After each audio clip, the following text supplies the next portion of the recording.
وەرزی پاییزەی ساڵی یەکەم خولی هەڵبژاردننی پێنجەمی پەرلەمانی کوردستان دەست پێ دەکەین. ئێستش داوا لە بەڕێز سکرتێری پەرلەمانەکەم بەرنامەی کاری کۆبوونەوە پوختەی کۆنووسی کۆبوونەوەی پێشوو ناوی ئامادە نەبووان بە مۆڵەت و بێ مۆڵەت بخێنێتەوە. فەرموون. بەڕێز سەرۆکی پەرلەمان بەرنامەی کار بەپێی حکمی بڕگەی یەکەم و دووەم لە مادەی 16 و بڕگەی سێیەم لە مادەی 18 بڕگەی یەکەم و دووەم و سێیەم و چوارەم و پێنجەم لە مادەی 20 و مادەکانی 47 و 48 و 52 54 و 55 و 56 و 57 لە پەیرەوی ناوخۆی پەرلەمانی کوردستان داش عێراق دەستەی سەرۆکایەتی پەرلەمان بریاریدا بەرنامەی کاری دانیشتنی ژمارە 3 ئاسایی خولی یەکەم لە خولی پێنجەمی هەڵبژاردننی پەرلەمان لە کات 11 پێشنەوە ڕۆژی یەکشەممە ڕێکەوتی 29 2019 بەم شێوەیە بێت. یەکەم دەنگدان لەسەر هەمواری یەکەمی پەیرەوی ناوخۆی پەرلەمانی کوردستان بە پێی حکمی مادەکان 90 91 93 96 97 125 پەیرەوی ناوخۆی پەرلەمانی کوردستان. پوختەی دانیشتنی ژمارە 2 ئاسایی ڕۆژی چوارشەممەی ڕێکەوتی 25 2019 بەم شێوەیە خوارەوە بوو. یەک دەستپێکردنی دانیشتن لەلایەن بەڕێز سەرۆک پەرلەمانی کوردستان. دوو خوێندنەوەی بەرنامەی کار و پوختەی دانیشتن و ناوی ئامادەبوو ئامادەبوانی دانیشتووی پێشووی بە مۆڵەت و بێ مۆڵەت لەلایەن بەڕێز سکرتێری پەرلەمان. سێ دەستپێکردنی بڕگەکانی بەرنامەی کار لەلایەن بەڕێز سەرۆکی پەرلەمان. چوار وتەی بەڕێز سەرۆکی پەرلەمان بە بۆنەی ساڵیادی دووەمی پرسی سەربەخۆیی کوردستان. پێنج خوێندنەوەی دووەم و گفتوگۆکردنی هەمواری یەکەمی پەیرەوی ناوخۆی پەرلەمانی کوردستان. شەش کۆتایی هاتنی دانیشتن لەلایەن بەڕێز سەرۆکی پەرلەمان. ناوی ئەو ئەندامانەی مۆڵەت پێدراو یان بەبێ مۆڵەت ئامادە نەبوو بۆ دانیشتنی ژمارە 2 ئاسایی خولی پاییزەی لە بڕواری 25 2019. یەک بەهجەت عەلی ئیبراهیم مۆڵەت. دوو زیاد جەبار محەممەد مۆڵەت. سێ سەعید مستەفە تەتەرخان مۆڵەت. چوار سۆران عومەر سەعید مۆڵەت. پێنج شیرین ئەمین عەبدولعەزیز مۆڵەت. شەش شێرکۆ جەودەت مستەفە مۆڵەت. حوت فەرید یعقوب ئیلیە مۆڵەت. هەشت کاروان عەبدوڕەحمان عەبدوڵڵە مۆڵەت. نۆ لوقمان حەمەد حاجی مۆڵەت. دا مسلم عەبدوڵڵە ڕەسوول مۆڵەت. یازدە نەجات شعبان عەبدوڵڵە مۆڵەت. دوازدە هیمداد سەباح میلاد مۆڵەت. ناوی ئەندام و پەرلەمانەیە کە بەوەی مۆڵەت یان بە مۆڵەت لە کۆبنەوەی لێژنەی هەمیشەیەکانی پەرلەمان ئامادە نەبوو تەنها لێژنەی کاروباری یاسایی لە 26 2019 کۆبنەوەیان ئەنجام داوە. ناوی ئەندام کاوە عەبدولقادر حەسەن ئامادە نەبوو. زۆر سوپاس. زۆر سوپاس بەڕێز سکرتێری پەرلەمانی کوردستان. بەڕێزان ئەندامانی پەرلەمان بەرنامەی کاری دانیشتنەکەمان یەک بڕگەیە کە بریتیە لە دەنگدان لەسەر هەمواری یەکەمی پەیڕەوی ناوخۆی پەرلەمانی کوردستان بۆ مەبەستە داوا لە بەڕێزان لە لیژنەی کاروباری یاسایی یەکەم بێنە شوێنی خۆیان. فەرموون. بەڵێ بەڵێ مامۆستا ورامان. بەناوی خوای بەخشندەی میهرەبان بەڕێز سەرۆکی پەرلەمان هەورامان گەچێنەیی. من نقطەیەکی نظامیم هەیە بەڕێز سەرۆکی پەرلەمان لە بەرنامەی کاری ئەمڕۆ داهاتووە کە بەرنامەی کار لە 11 پێش نیوەڕۆ دەست پێ دەکات. بەڵام ئێستا سعات 11:46 دقیقەیە. هیوادارم کە ڕەچاوی کات بکرێت. سوپاس. بەڕێز مامۆستا هەورامان. بانی باش. سەرۆکایەتی پەرلەمانی کوردستان لە سعات 11 ئامادەیە بۆی بێتە ناو هۆڵەکە. بەڵام زیاتر لە جارێک داوامان کرد بۆ ژماردنی ئەندامانی پەرلەمان پێمان بوترێ نیساب هەیە یان نییە کە پێمان وترا نیساب هەیە ئێمە یەکسەر هاتین. بۆیە داوا دەکەین فراکسیۆنەکان پابند بن بە هاتنە ژوورەوە لە کاتی خۆیان. بەڵێ فەرموون موژدەخان. بەڕێز سەرۆکی پەرلەمان ئەمڕۆ دەنگدانە لەسەر پێشنیازە یاساکان کە لە جەلسەی پێشووتردا پێشنیازی بەشێک لە ئەندامان بوو. پێویستە و کڵێشەیە لەبەر دەستمان بێ لەبەرەوەی ئێمە ناتوانین تەنها بە سەماعین زۆر بە باشی بتوانین بڕیار بدەین لەبەر ئەوەی یەک وشە مانای ڕستەکە دەگۆڕێت. ئەگەر بەڕێستان سەری پەیڕەوی ناوخۆی پەرلەمانی کوردستان بکەن ئەو راپۆرتەی کە بۆ دەنگدان ئامادەکرێ ئەندامی پەرلەمان دەتوانێت داوا لە بەڕێز جێگری سەرۆکی پەرلەمان لەگەڵ لیژنەی تایبەتمەند یان لیژنەی یاسایی بکا بۆ ئەوی کۆپیێکی لەلابێ بۆ جاری داهاتوو هەر بەڕێزێکی ویستی کۆپیێکی ئەو راپۆرتەی لەلابێ دەتوانێت داواکاری لە بەڕێز جێگری سەرۆکی پەرلەمان یان لیژنە تایبەتمەندەکان بکە. و ئێستا چی شتێک ڕێگر نییە لەوەی کە بەڕێستان داوا بکەن کۆپیتان بۆ بێت.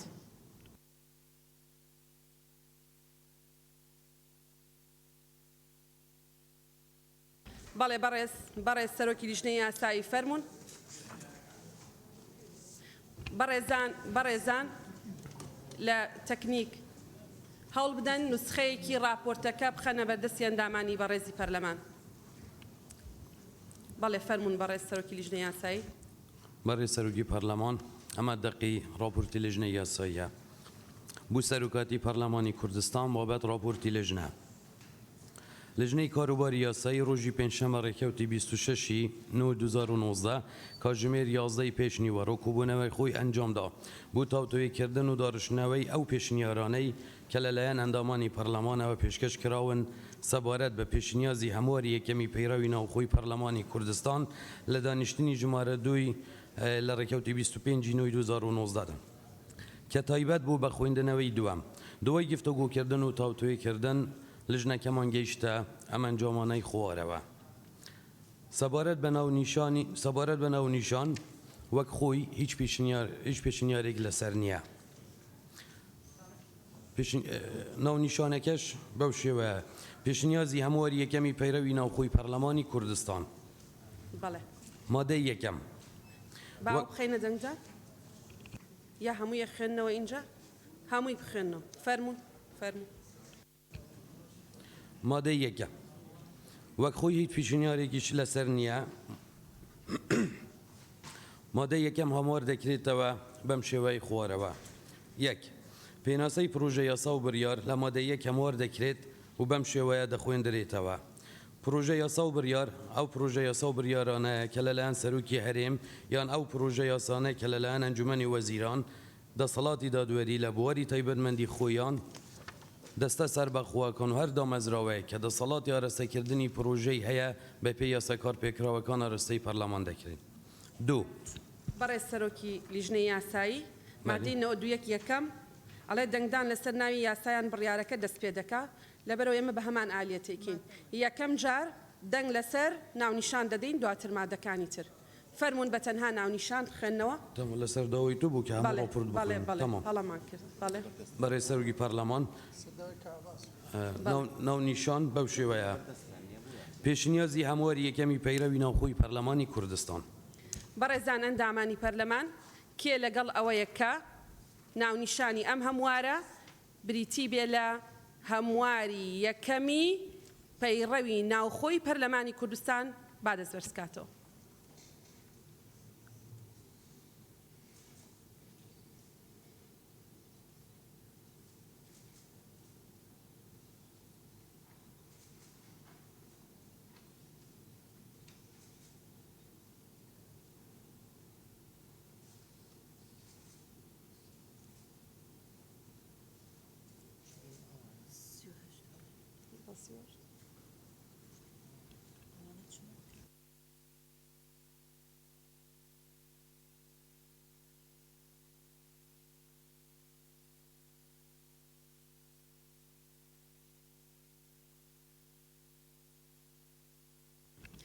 بەڕێزان ئەندامانی پەرلەمان زۆر سوپاس بە دەنگی 93 ئەندامی پەرلەمان ناونیشانەکە پەسەند کرا. فەرموون مادەی یەکەم.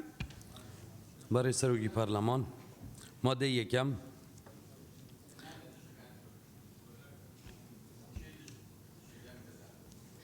لە ڕاستیا دژی تیان نییە پەیڕەوی تازە. کێ دژە؟ تیان نییە بەڕاستی تیان. بەڵێ یەک کەس دوو کەس.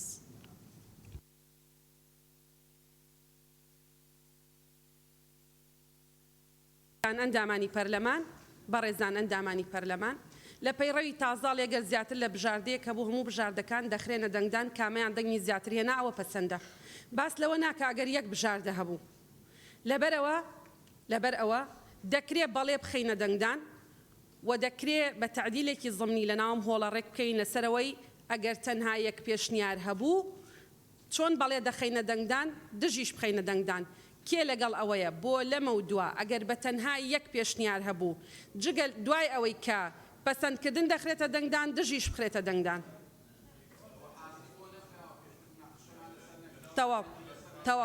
تەواو مادەم وەکو خۆی جێبەجێ دەکەیت. بەڕێزان ئەندامانی پەرلەمان پەیڕەوەکە وەکو خۆی جێبەجێ دەکەین. فەرموون مادەی. بەڕێز سەرۆکی پەرلەمان مادەی یەکەم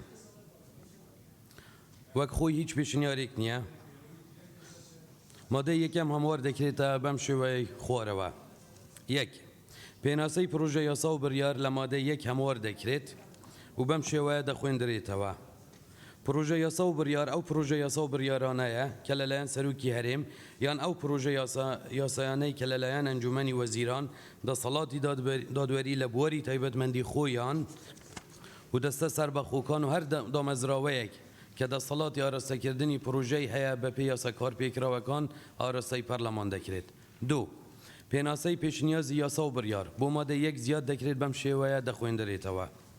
ئەو پێشنیازی یاسا و بڕیارانەیە کە لایەنی کەم لەلایەن 10 ئەندام پەرلەمان پێشکەش دەکرێن. سێ پێناسەی ئەم زاراوانەی خوارەوە بوو مادەی یەکەم زیاد دەکرێن. زۆرینەی ڕەها نیوە کویەکی 50% کویەکی ژمارەی ئەندامانی پەرلەمان.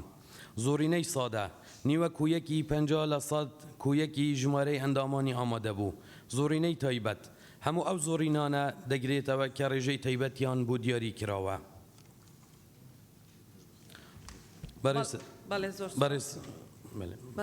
بەڕێز سەرۆکی پەرلەمان وەکو لجنە یاسایی ئەم داخوازش جەنابێتە دکەین ئەvê شێوازی نییە داڕشنا لجنە یاسایی پند وەربگرن دانیشنا چووی یا خواندنا دوێل سەر پێشنیارە ئەموارە پەیرەوێ ناوخۆی پەرلەمانی کوردستانê شلای ژمارەکان دامên پەرلەمانی ve pêşniyarek hata arastekirin mebesta hindê ku madeyek demê tê te hemwarkirin taaruz û hevdijî durust dibit elgel made 78 peyravê navxwe Perlemanê Kurdistanê.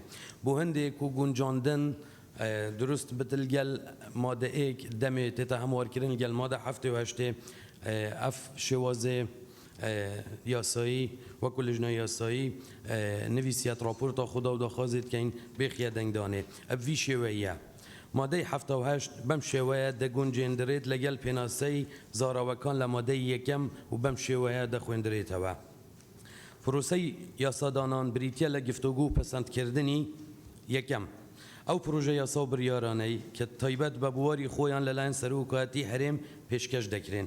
دووەم ئەو پرۆژە یاسایانەی کە لەلایەن ئەنجومەنی وەزیرانەوە پێشکەش دەکرێن.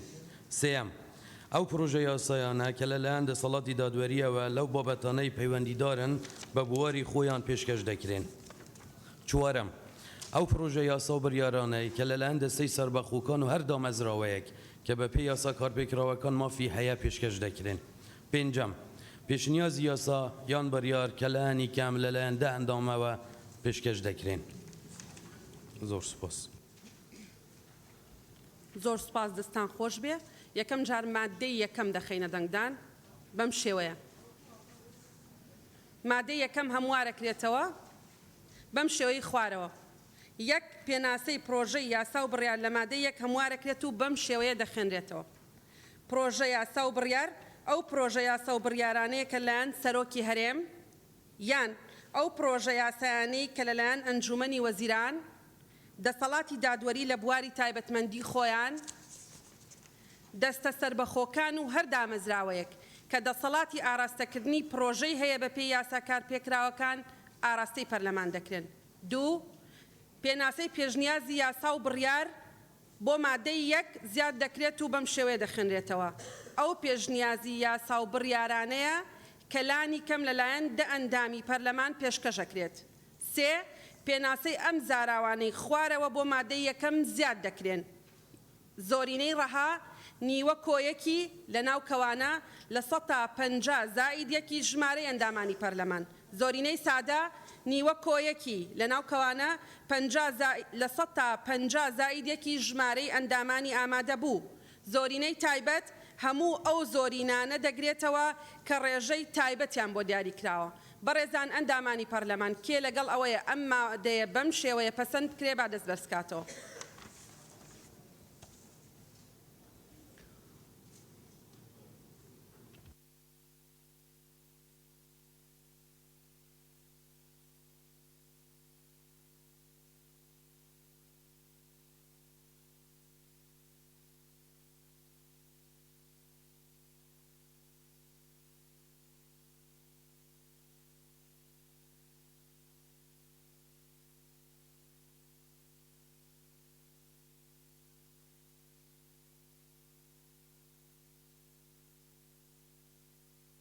بەڕێزان ئەندامانی پەرلەمان زۆر سوپاس ئەو مادەیە بە دەنگی 91 ئەندامی پەرلەمان پەسەند کرا سەبارەت بە پێشنیارەکەی بەڕێزان لە لیژنەی یاسایی بۆ هەموارکردنی مادەی 78 و گونجاندنی لەگەڵ ناوەڕۆکی ئەم مادەیە بەو شێوەیە کە بەڕێزیان خوێندیەوە چەند بەڵێ کاگالی بەڕێز سەرۆکی پەرلەمان لە مادەی 78 ئەوەی کە پەیوەندی بە سەرۆکایەتی هەرێمەوە هەیە پێچەوانەی ئەوەی پێشووترەوەی لیژنەی یاسایی لەوەی پێشووترا سەرۆکایەتی هەرێم لە هەموو بوارەکە بۆ هەیە پرۆژە پێشکەشکە بەڵام لە 78 تەنیا لە بوارە تایبەتمەندیەکەی خۆیەتی بەڵێ ئەگەر لیژنەی یاسایی ئەمە بەڵێ فەرموون بەڵێ لیژنەی یاسایی فەرموون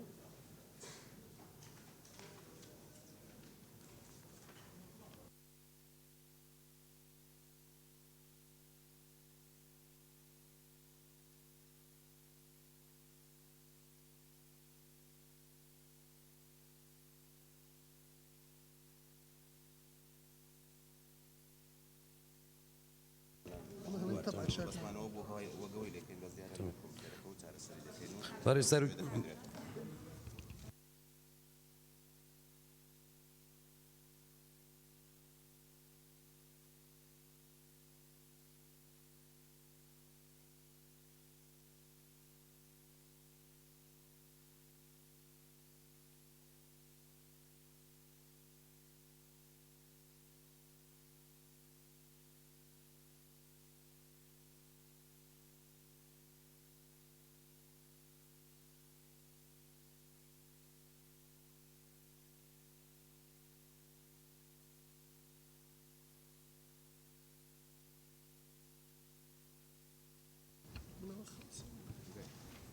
برای سروگی پارلمان هر دو مادادا پتر چارچوبه هندی تیتا دیتن کو نصای که عامه و الماده دیجی نصای که خاصه او دیتن ما کلش نیاسایش برنده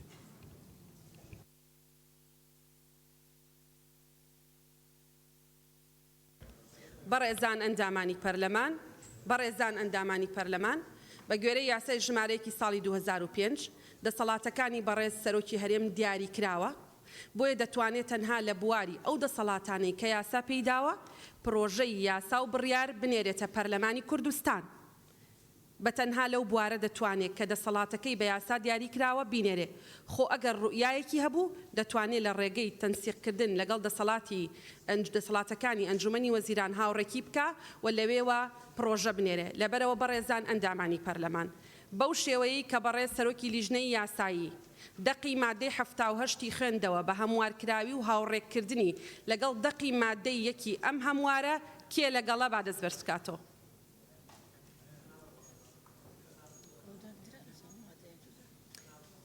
تەناقوز نییە کاک عەلی تەناقوز نییە کێ لەگەڵەوەی با دەستبەرز بکاتەوە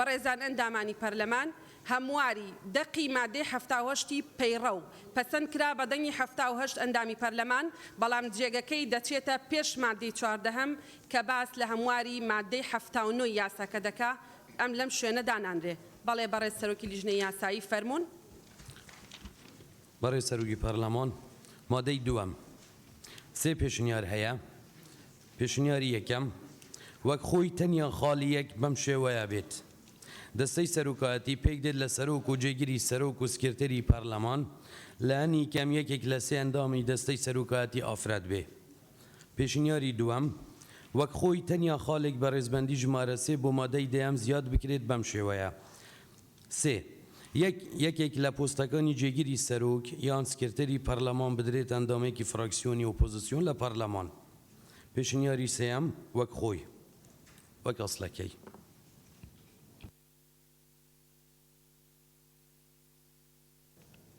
بەڵێ فەرموو بەڵێ پێشنیاری سێەم بەڵێ وەک خۆی مادەی دەهەم هەموار دەکرێت بەم شێوەیە دەخوێندرێتەوە یەک دەستەی سەرۆکایەتی پێک دێت لە سەرۆک و جێگیری سەرۆک و سکرتێری پەرلەمان بەمەرجێک یەک لە سێ ئەندامی دەستەی سەرۆکایەتی ئافرەت بێ. 2. لە هەر مادە و بڕگەیەکی ئەم پەیڕەوە دەستەواژەی جێگیری دوام هاتبێت دەگۆڕدرێت بۆ سکرتێری پەرلەمان. بەڕێزان ئەندامانی پەرلەمان ئێمە ئێستا سێ بژاردەمان هەیە بۆ ئەوی دەنگی لەسەر بدەین. ئاماژە بە بڕگەی دووەم لە مادەی 91 هەر سێ بژاردەکە بە دوای یەکا خەینە دەنگدان کامیان دەنگی زیاتر هێننا ئەوە دەبێتە مادەیەک لە هەموارەکە. مادەی دووەم سێ پێشنیار هەیە. پێشنیاری یەکەم وەکۆی بەڕێز سەرۆکی لیژنەی یاسایی خوێندیەوە وەکو خۆی وەک ئەوەی کە لە ناو پرۆژەکەیە هاتبوو تەنها وشەی لانی کەمی بۆ زیاد دەکرێت ئەمەش لە ڕووی منطقیەوە تەواوە چونکە ئەوەی کە لە ناو پرۆژەکە هاتبوو ئیجبار دەکا ئیلا ئەبێ یەک کەس لە سەرۆکایەتی ژن بێ لە کاتێکە ئەمەیان دەرفەت دەدا دانەیەک زیاتر ژن بێ. لەبەرەوە پێشنیاری یەکەم دەخەینە دەنگدان دەستەی سەرۆکایەتی پێک دێت لە سەرۆک و جێگری سەرۆک و سکرتێری پەرلەمان لانی کەم یەکێک لە سێ ئەندامی دەستەی سەرۆکایەتی ئافرەت بێ. هەر ئەندامێکی بەڕێزی پەرلەمان لەگەڵ ئەم دەقەیە با دەستی بەرزکاتەوە.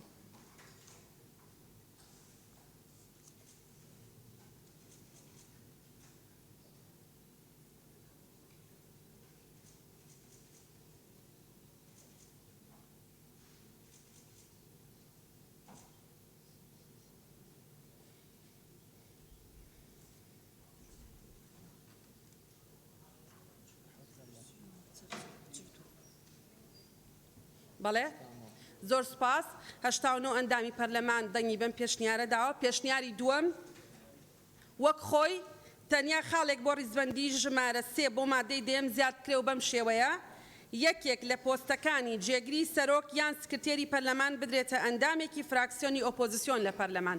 هەر ئەندامێکی بەڕێزی پەرلەمان لەگەڵم پێشنیازەیە با دەست بەرزکاتەوە.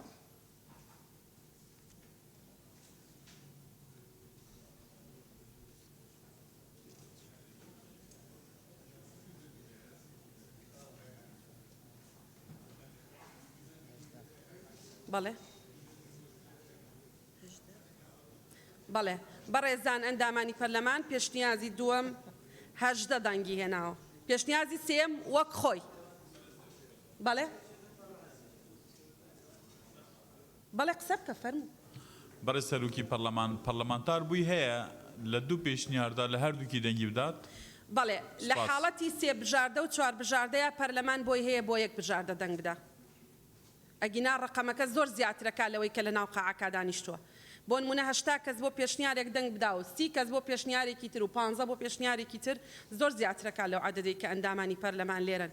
لەبەرەوە لە حاڵەتی دەنگدان بە یەکێک لە بژاردەکان هەر ئەندامێکی بەڕێزی پەرلەمان بۆی هەیە بۆ یەک بژاردە دەنگ بدا و ئەمە ڕەنگە کۆنترۆلکردنی بۆ دەستەی سەرۆکایەتی ئاسان نەبێ بەڵام ئەمە زیاتر مەسئلەیەکی مۆراڵیە. تکا دەکەم پابەندی ئەوە بن. بەڵێ تەواو حسابی نەکردووە بەڕێزان ئەندامانی پەرلەمان پێشنیازی سێم مادەکە وەکو خۆی وەک ئەوەی کە لە ناو راپۆرتی یەکەمە هاتبوو دەستەی سەرۆکایەتی پێک دێ لە سەرۆک و جێگری سەرۆک و سکرتێری پەرلەمان بەمەرجێک یەک لە سێ ئەندامی دەستەی سەرۆکایەتی ئافرەت بێ دوو لە هەر مادە و بڕگەیەکی ئەم پەیڕەوە دەستەواژەی جێگری دووەم هاتبێ دەگۆڕدرێ بۆ سکرتێری پەرلەمان. هەر ئەندامێکی بەڕێزی پەرلەمان لەگەڵ ئەم بژاردەیە با دەست بەرزکاتەوە. بەڵێ هیچ کەسێک لەگەڵ ئەم بژاردەیە نییە کەواتە پێشنیازی یەکەمی لیژنەی یاسایی بە دەنگی 89 ئەندامی پەرلەمان پەسەند کرا. فەرموون مادەی دوای ئەوە. بەڕێز سەرۆکی پەرلەمان مادەی سێم دوو پێشنیار هەیە.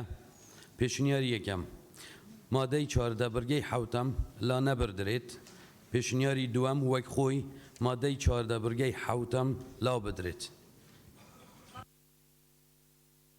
بەڕێزان ئەندامانی پەرلەمان ئێمە لە بەردەمی دوو بژاردەین. بژاردەیەکیان یەکەمە کە دەڵێ مادەی 14 بڕگەی حوتەم لا نەبردرێ. هەر ئەندامێکی بەڕێزی پەرلەمان لەگەڵ ئەم بژاردەیە با دەست بەرزکاتەوە.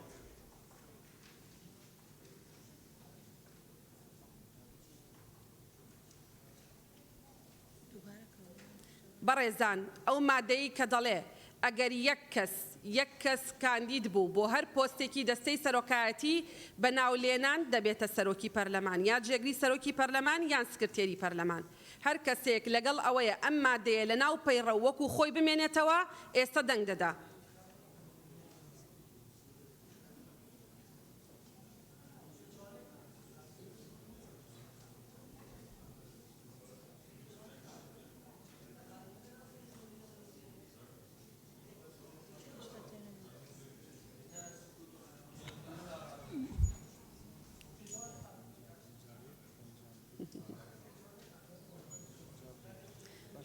بەڵێ بەڕێزان ئەندامانی پەرلەمان ئێستا ئێوە دەنگتاندا مادەکە مخالیف یعنی ئەو 52 بەڕێزەی کە دەنگیاندا مخالیفە بۆ یاسا هەڵبژاردن ئێمە مامەڵە لەگەڵ دەنگەکانتان دەکەین بەڵێ بەڕێزان ئەندامانی پەرلەمان هەر کەسێک لەگەڵ ئەوەیە ئەم مادەیە لا بدرێ لە پەیڕە و با دەست بەرزکاتەوە لا نەبردرێ ئەوەی تر لا نەبردرێ بەڵێ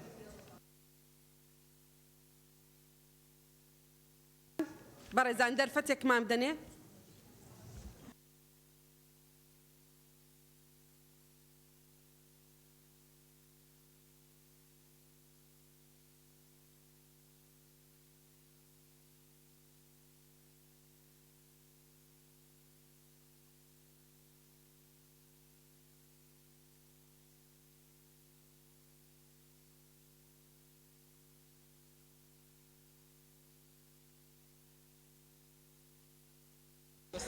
بەڵێ بەڕێزان ئەندامانی پەرلەمان بەڕێزان ئەندامانی پەرلەمان پێشنیازی یەکەم 65 دەنگی هێناوە ئێستا پێشنیازی دووەمە خەینە دەنگدان کە دەڵێ ئەو مادەیە لا بدرێ فەرموون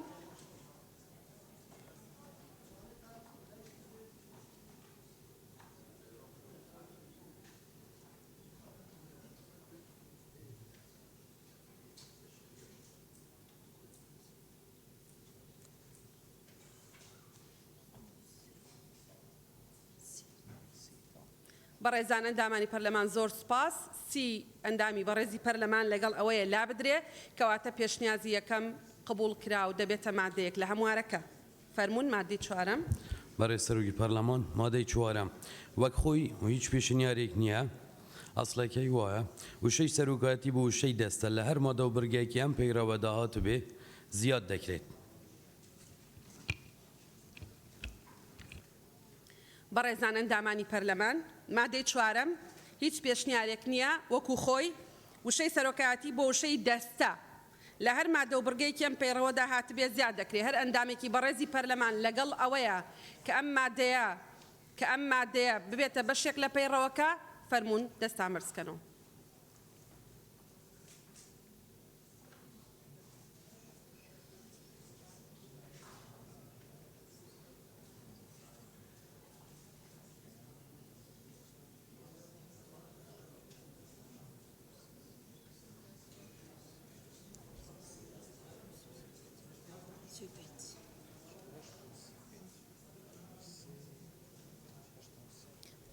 بەڕێزان ئەم مادەیەش بە دەنگی 83 ئەندامی پەرلەمان پەسەند کرا فەرموون مادەی دوایەوە بەڕێز سەرۆکی پەرلەمان مادەی پێنجەم پێویست بە هەموارکردن ناکات و هیچ پێشنیازێکیش نییە بەڵێ بەڕێزان ئەندامانی پەرلەمان هەر بەڕێزێک لەگەڵ ئەوەیەکە ئەو پێشنیارەی لیژنەی یاسایی کە لە ناو راپۆرتەکە هاتووە وەکو خۆی بێ فەرموون دەستان بەرزکەنەوە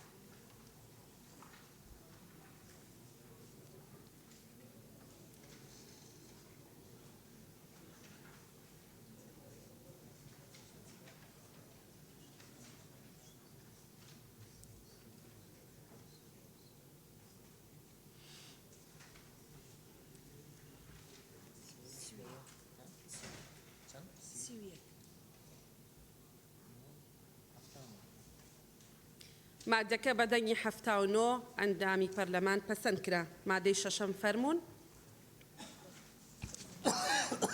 بەڕێز سەرۆکی پەرلەمان مادەی شەشەم وەک خۆی و هیچ پێشنیارێکیش نییە ئەسڵەکەی و بەم شێوەیە بەرگەی حوتەم لە مادەی 24 دەبێتە بەرگەی یەکەمی مادەکە و ڕێزبەندی بەرگەکانی تر وەک خۆی بە دوای دادێن بەڕێزان ئەندامانی پەرلەمان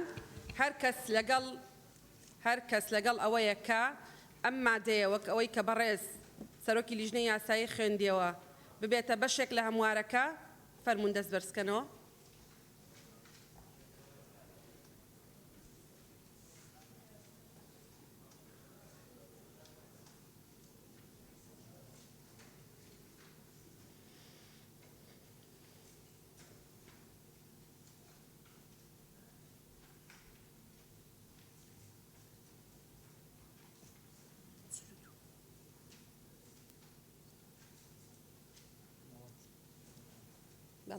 بەڕێزان زۆر سپاس بەدەنگی نەوەد ئەندامی پەرلەمان پەسەند کرا مادەی حوتەم فەرموون. بەڕێز سەرۆکی پەرلەمان مادەی حوتەم دوو پێشنیار هەیە. پێشنیاری یەکەم وەک خۆی تەنیا دەستەوەژەی بەروار بگۆڕدرێت بۆ ڕێککەوت بەم شێوەیە خوارەوە. دەبێت سەرۆک لە نزیکترین دانیشتنی پەرلەماندا داواکاریەکە بخاتە بەرنامەی کارەوە بۆ ئەوەی لە هەموو بارێکدا لە ماوەی 30 ڕۆژ لە ڕێکەوتی پێشکەشکردنی دەست لە کارکێشانەوەکە بە دەنگی زۆرینەی ئامادەبووان یەکلاو بکرێتەوە. پێشنیاری دووەم وەک خۆی دەبێت سەرۆک لە نزیکترین دانیشتنی پەرلەماندا داواکاریەکە بخاتە بەرنامەی کارەوە بۆ ئەوەی لە هەموو بارێکدا لە ماوەی 30 ڕۆژ لە بڕواری پێشکەشکردنی دەست لە کارکێشانەوەکە بە دەنگی زۆرینەی ئامادەبووان یەکلاو بکرێتەوە. بەڕێزان ئەندامانی پەرلەمان ئێمە لە بەردەمی دوو بژاردەین. بژاردەیەکیان دەڵێ لە جیاتی بەروار دەبێت ڕێکەوت بەکاربهێنرێ، بژاردەیەکیشان دەڵێ بەروار بەکاربهێنرێ. ئێستا هەر ئەندامێکی بەڕێزی پەرلەمان لەگەڵ ئەوەیە لە جیاتی وشەی بەروار وشەی ڕێکەوت بەکاربهێنرێ با دەست بەرزکاتەوە.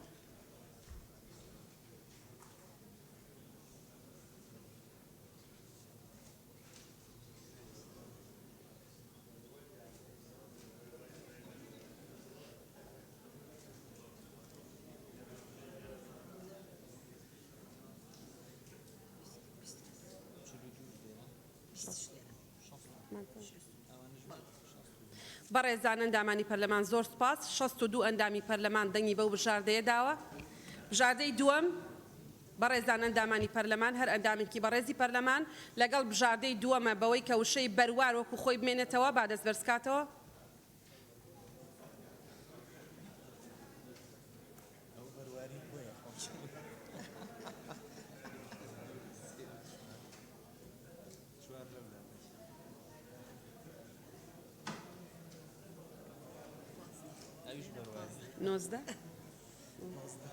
بەڕێزان ئەندامانی پەرلەمان بژاردەی دووەم 19 دەنگیێنا کەواتە بژاردەی یەکەم پەسەندە.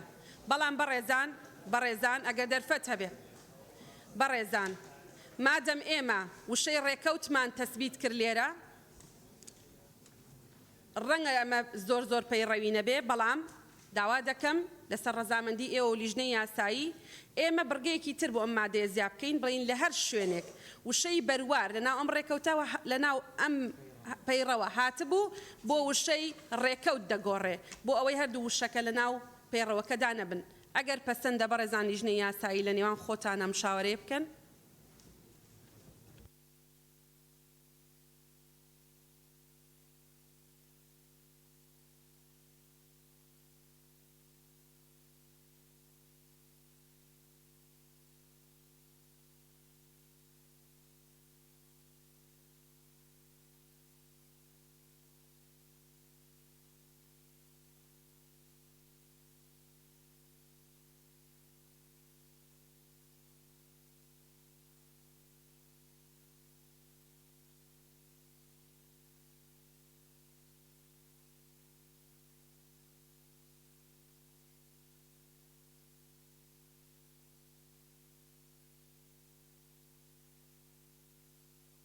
بەڕێزان ئەمە ئیزافەیەک نییە، ئەمە منطقێکە، منطق ناکرێ لەناو ئەم پەیڕەوە لە هەندێک شوێن ڕێکەوت بێ لە هەندێک شوێن بەروار بێ. منطقە ئیزافەکردنی شتێکی مۆزوعی نییە کە لە ئەسڵا وجودی نەبێ.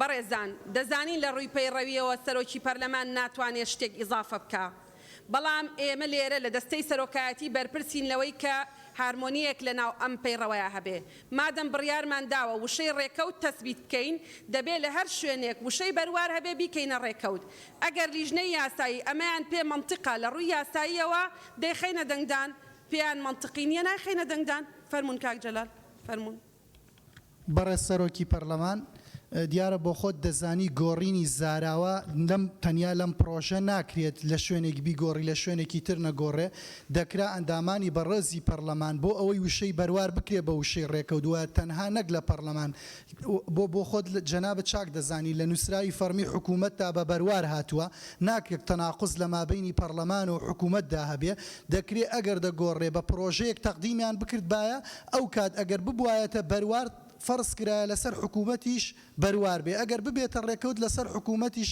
فەرز بکرێت کە ڕێکەوت بێ ئەمە تەناقوزە بەڕاستی من پێم وایە ئەم بابەتەی ئێمە ئەم هەموارە ئێمە ڕەبتی بە زاراوە نییە بۆ یەکخستنەوەی زاراوەکان پێویستی بە پرۆژەیەکی تایبەتەیە سوپاس بۆ بەڕێز بەڕێز سەرۆکی لیژنەی یاسایی قسەی ئەخیرمان دەنێ بەڕێز سەرۆک پەرلەمانی ئەمە کۆ لیژنە یاسایی و پتریا زۆرینە دەنگە ئەلگەل هەندێنە هەر جەیەکێ پەیڕەوی ناوخۆی پەرلەمانی کوردستانێدا بەروار هاتە بێ دەستەوەژۆ بەروار هاتە بێ بێتە گۆڕین بۆ ڕێکەفت ژبەرنێژی داخوازشتەتکەین بخیە بەر دەنگدانێ و زۆر سپاس بەڕێزان ئەندامانی پەرلەمان هەر بەڕێزێک لەگەڵ ئەوەیە لە هەر شوێنێکی ئەم پەیڕەوە زاراوەی بەروار بەکار هاتبێ بکرێ بە ڕێکەوت با دەست دەرسکاتەوە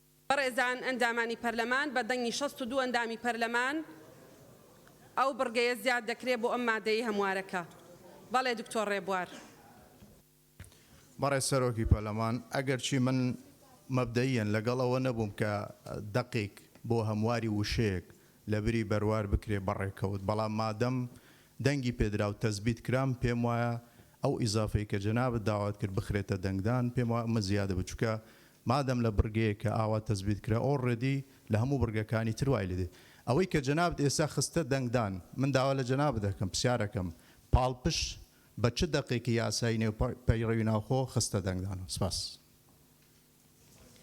بەڵێ بەڵێ کاروان بەڵێ دوای جوابت دەدەم بەڵێ فەرمون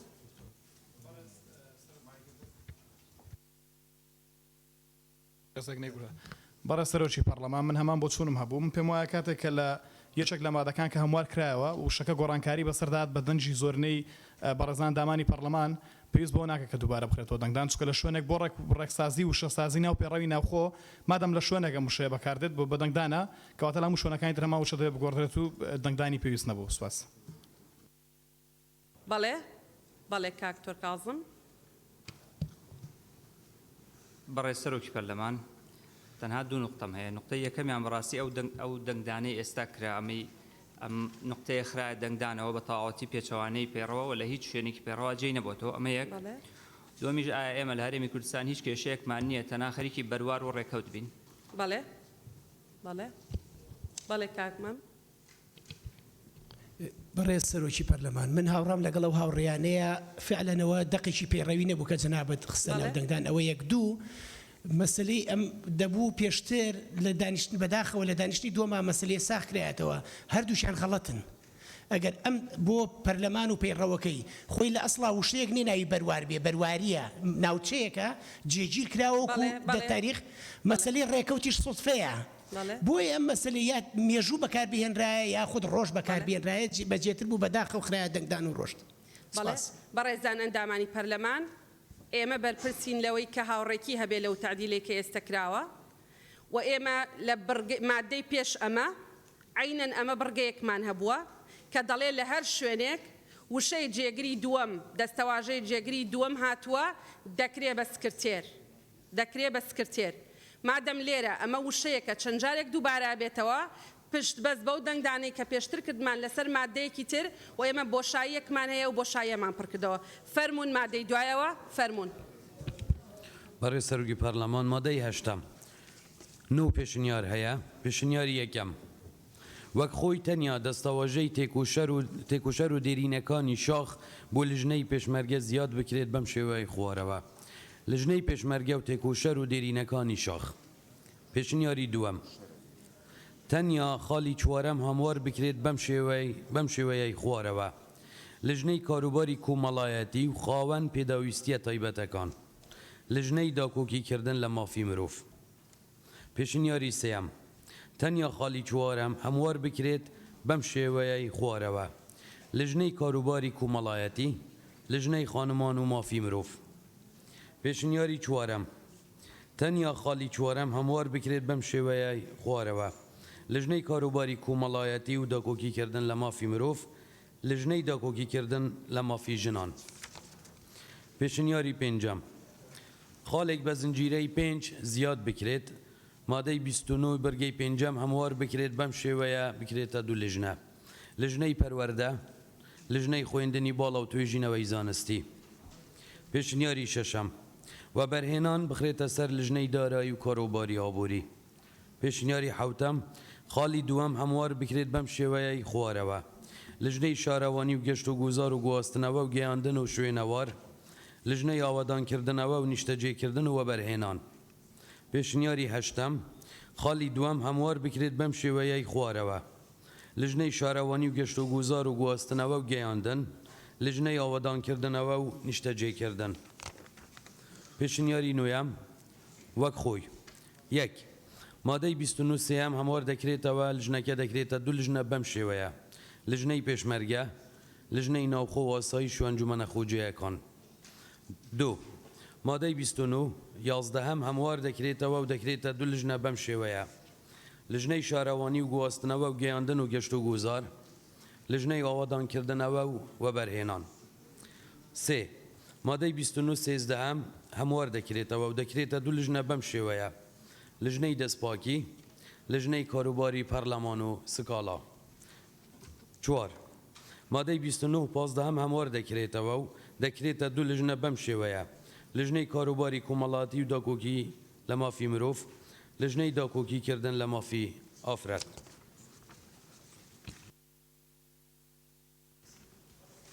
بەڵێ دەستان خۆش بێ بەڵێ کاکسیروان بەڵام خاڵی پێڕەوی بێ فەرم بەڕێز سەرۆکی پەرلەمان بۆ ئەوەی نەکەوینە هەمان کێشەی کە پێشتر بوو بۆ ئەوی بەسەریانە ڕوا لێرە مادەی هەشتم ئەڵێ پێشنیازیەکەم وەک خۆی تەنیا لە دوو قەوسا تێکۆشەر و دێرینەکانی شاخ ئەمە هەڵەیە ئەو واوە زۆر زیایە تێکۆشەرە دێرینەکانی شاخ ڕاستە جا من پێشنیارێکی ترم هەیە ئەگەر قبول بفەرمونون ناتوانی پێشنیار ڕاستکردنەوەت کردووە دەستی خۆش بێ فەرموو شادی خان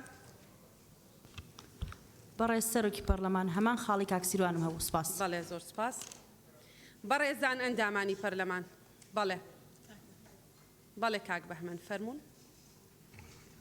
بەڕێز سەرۆکی پەرلەمان ئێمە لە دانیشتنی دووەم لە خوێندنەوەی دووەمە ئێمە وتمان لیژنەی کاروباری کۆمەڵایەتی کاروباری کۆمەڵایەتی بەجیا لیژنەی مافی مرۆڤ و ئافرەتانیش بەجیا و پشتگیریش کرا لەلایەن سێ ئەندامی پەرلەمان و زیاتریش بەڵام لەناو ئەمە نەهاتووە لە ئەمڕۆ بۆ دەنگدان ئەم خاڵە ئیزافە نەکراوە بەڵێ بەڵێ لیژنەی یاسایی فەرموون جوابی کاک بەهمەن بدەنەوە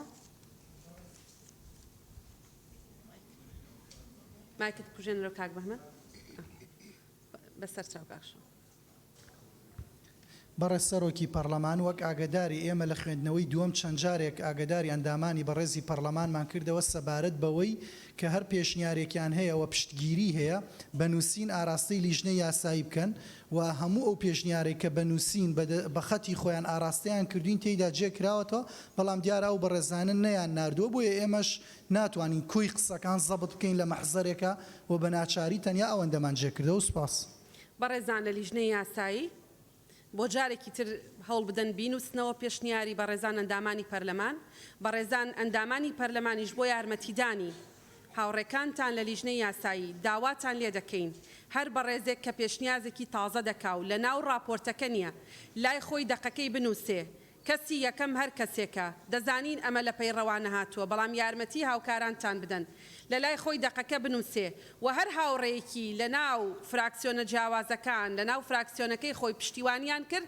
ناوی بنووسێ تەنها بۆ ئاسانکاری دەزانین ئەمە واجبێک نییە ئیلتیزامێک نییە لەسەرتان بەڵام هاوکاری هاوڕێکانتان لە لیژنەی یاسایی بکەن بە دەقەکە و بە پشتیوانیەکان بەڵێ کاکومێت بەڕێ سەرۆکی پەرلەمان هیچ پێویست ناکە ئەندامی پەرلەمان کە بابەتێک دەخاتە ڕوو دەقەکە بنووسی دەکرێت هاوکاری لێژنە بکرێ ئێوە ئەو کاتداوا بکەن بەڵام بە ئەوە نەبێتە مەرجێک لێژنە یاسایی کاری ئەوانە هەموو پێشنیارانە ڕێک بخەن و وەرگرتنی پێشنیارەکان ئەوان دیاری بکەن ببێتە عرفێک لەوەی کە کاتێک بابەتێکی دیکەوە ڕەت ببێتن ئەوان مبارەک بێنەوە نەخێر مەرجنی ئەندامی پەرلەمان نەبنووسی و نەبنووسینیش پشتیوانی هیچ وەڕێزێکی دیکە بکەن ئێمە ئەوە پابەندی نییە ئیلتیزام نییە و ئەگەر ئەندامی پەرلەمان ئەمەی نەکرد لیژنەی یاسایی ناتوانێت بڵێ ئەوان ئەوەیان نەکردووە لە سەرەتاوە پێمان وتن وەکو هاوکاری بۆ هاوڕێکانتان لە لیژنەی یاسایی ینی پابەندیەک نییە بەڵام هەم بۆ خۆتان باشترە و هەم بۆ لیژنەی یاساییش ئاسانکاریە بەڕێز کاک پێشەوە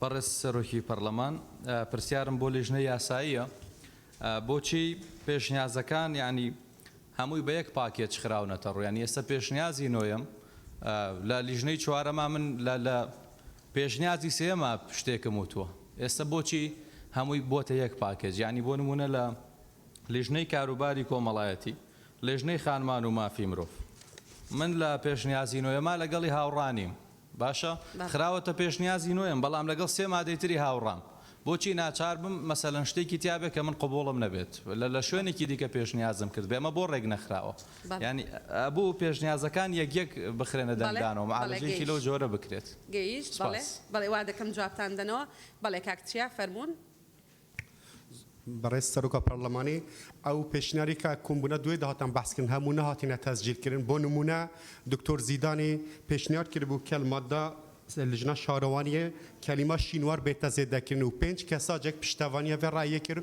اکثریت از برادر فراکسیون دیج پشتوانی و رأی کردن ولی مخابنی و اف پیشنهاد هات تثبیت کردن او یا کاک جلالی بحث کرد که هر کسی پیشنهاد دستی بنویسد راستی یعنی نه تجاهل بتویا او تسجیل بکن زور سپاس بله دست خوش بله کاک شوان فرمون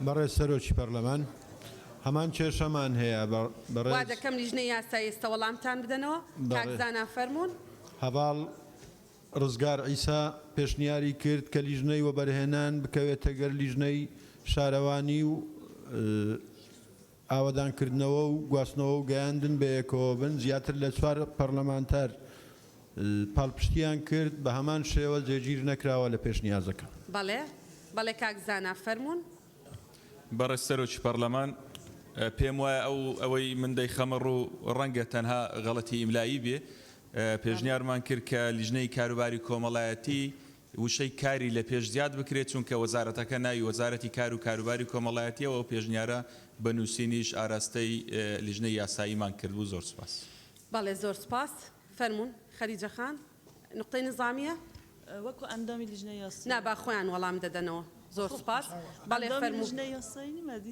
خەریجە خانجیان لیژنەی یاسایی دەبێ خۆیان لەسەر منەستا جواب دەنەوە فەرمونون بەڵێ فەرموو دەبا بێتە سەر منەستا ئەگەر قسەیەکت هەیە ئیزافە جیاوازە بەڵام وەکو لیژنەی یاسایی بەڵێ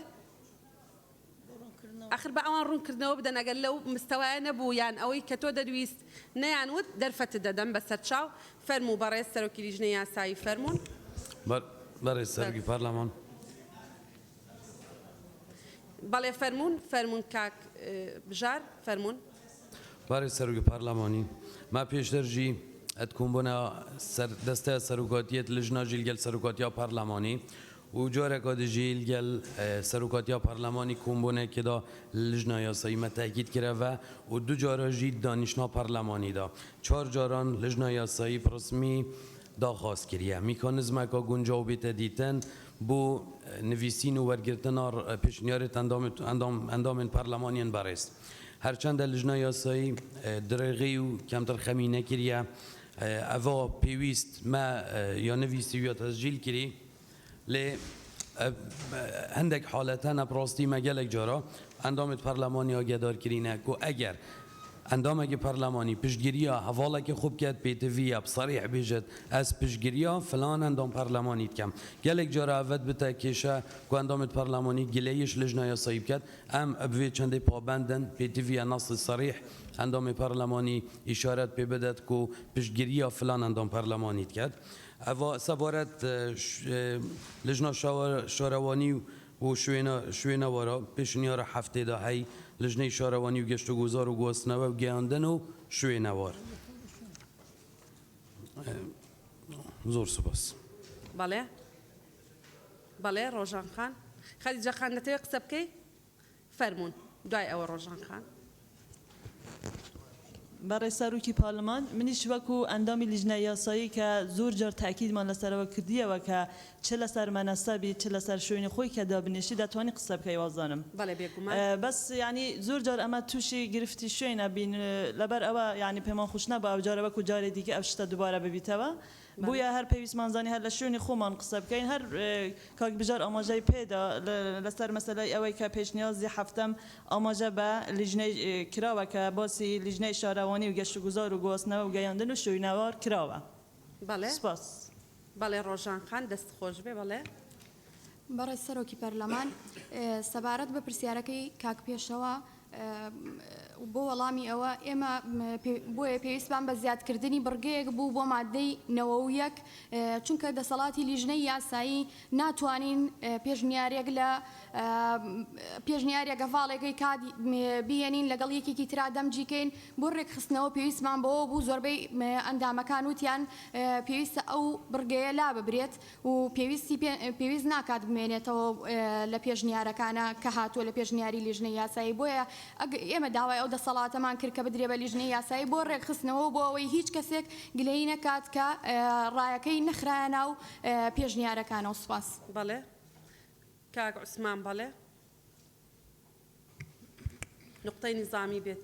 بەڵێ بەنسبەت مادەی هەشتمەوە دیارە ئەو بڕگەیە کە زیاد کراوە ئێمە پێشنیارمان کردووە ئەو بڕگەیە تێکۆشەرە دێرینەکانی شاخە نەک تێکۆشەر و دێرینەبەر ئەوە زمانەوە هیواداری شمۆک و ڕاندێکی نیشتیمانی تەماشای ئەو خاڵم کرێ بۆ زیادکردنی. بەڵێ سپاس کاکتۆر زێدان فەرمونون.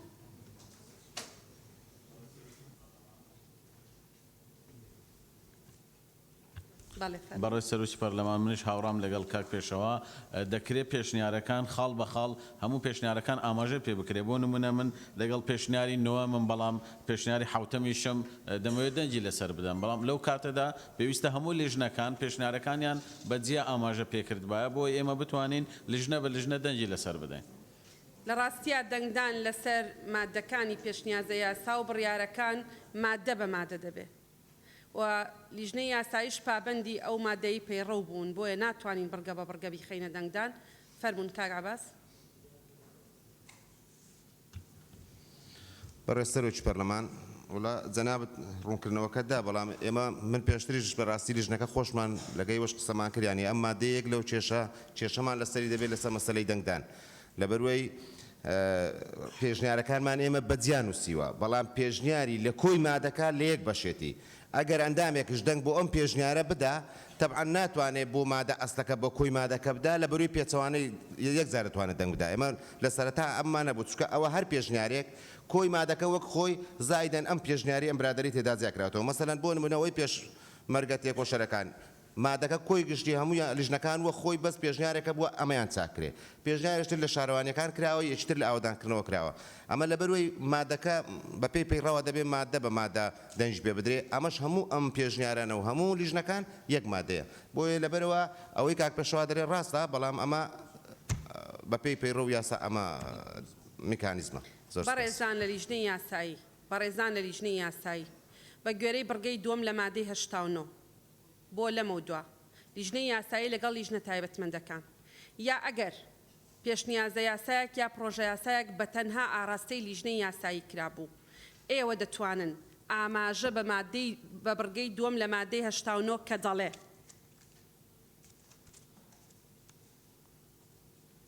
لیژنەی تایبەتمەند بە هەم ئاهەنگی لەگەڵ لیژنەی یاسایی سەرجەم پێشنیاز و ڕایەکان بە هەند وەردەگرن و سەر لە نوێ داڕشتنەوە بۆ ئەو مادانە دەکەن کە پێویستە دابڕێژرێنەوە ئەگەر پێویستی کرد ڕوونکردنەوەش دەدەن بۆ لەمە دووە ئاماژە بە بڕگەی دووەم لە مادەی 89 بەڕێستان لە نێوان خوێندنەوەی دووەم و خوێندنەوەی سێمە ئەو دەسەڵاتەتان هەیە تکایە ممارەسەی ئەو دەسەڵاتی خۆتان بکەن بۆ حاڵەتەکانی تر فەرمون کاک تۆڕێبوار. ڕێز سەرۆکی پەرلەمان دیارە لە پەیڕەوی ناوخۆی پەرلەماندا زۆر بەڕوونی باس لەوە کراوە کە بە چ ئالیەتێک کاتێک کە پێشنیارێکی هەبوو پەرلەمانتارێک یاداشەکرێت تەسجیل دەکرێت شێوەیە کە سێ ئەندامی بەڕێز پشتیوانی بکە ئەوەش واتە بە شێوەیەکی زمنی کە بە شێوەیەکی زارەکی ئەم پێشنیاران تەڕحەکرێ نەک بە شێوەیە کە بەنووسراو بێ بۆیە من داواکەم کە بەڕێز بڕیاردەری لیژنەی یاسایی لە کاتی دانیشتنی ئاواییە پێشنیارانەی کە سێ پاڵپشتی هەیە لە نانسێ ئەندام پەرلەمانەوە بڕیاردەری بەڕێزی لیژنە ئەو خۆی یاداشت کە بۆی کەم شکالیاتەنە دروست نەبێت. دروستە ئێستا بەڕێزان ئەندامانی پەرلەمان بەڵێ کاک ڕزگار. بەڕێز سەرۆکی پەرلەمان ئێمە لە دانیشتی پێشووترا زیاتر لە سێ ئەندام پەرلەمانی بەڕێز وەکو هاوڕێم کاکشوانی شارتی پێدا پێشنیارمان کرد کە ئەوە بەرهێنان و شارەوانی لەگەڵ یەک بن لە بەرەوەی کاری پێکۆیان زۆرە و ئەو زەویانەی کەوا بەڵێ کاک ڕزگار بەڵێ دانراوە لە ناو بژاردەکانە بەڵێ دکتۆر شایان پێشنیار نەکراوە بەڵێ دکتۆر شایان فەرموون.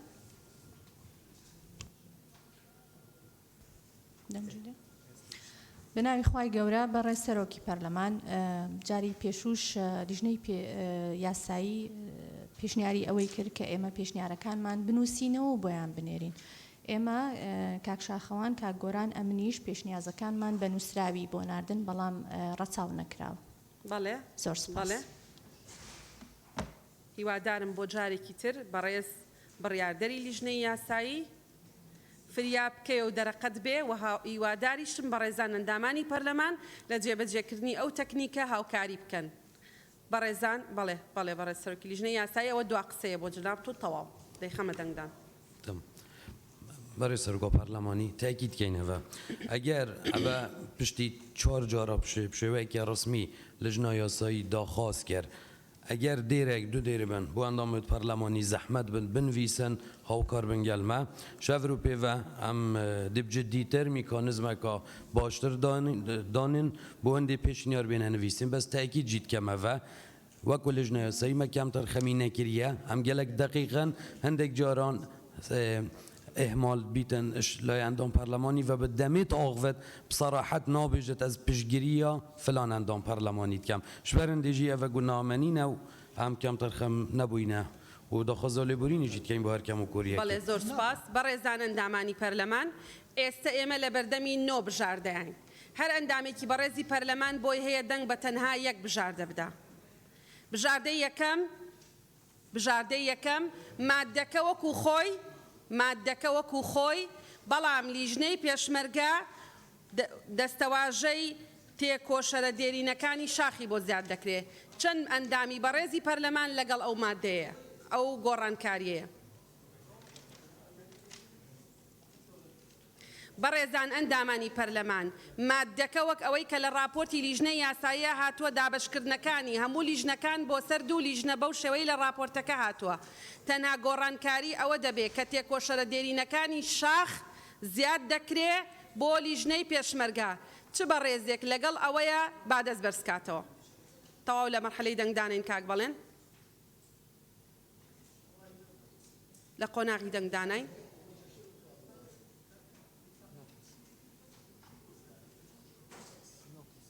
بەڵێ نۆ کەس دەنگیان بۆ بژاردەیەدا بژاردەی دووەم مادەکە وەکو خۆی بەبێ هیچ گۆڕانکاریەک تەنها لیژنەی کاروباری کۆمەڵایەتی و خاوەن پێداویستیە تایبەتیەکان واتە کاروباری کۆمەڵایەتی وشەی دەستەواژەی خاوەن پێداویستیە تایبەتیەکانی بۆ زیاد دەکرێت چەند کەس لەگەڵ ئەوەیە دابشکردنی لیژنەکان وەکو خۆی بێ تەنها لە ناونیشانی لیژنەی کاروباری کۆمەڵایەتی ئەمە زیاد بکرێ خاوەن پێداویستیە تایبەتەکان و لیژنەی داکۆکیکردن لە مافەکانی مرۆڤ ئەی مافەکانی ژنان لەکوێیە کە بەڕێز سەرۆکی لیژنەی یاسایی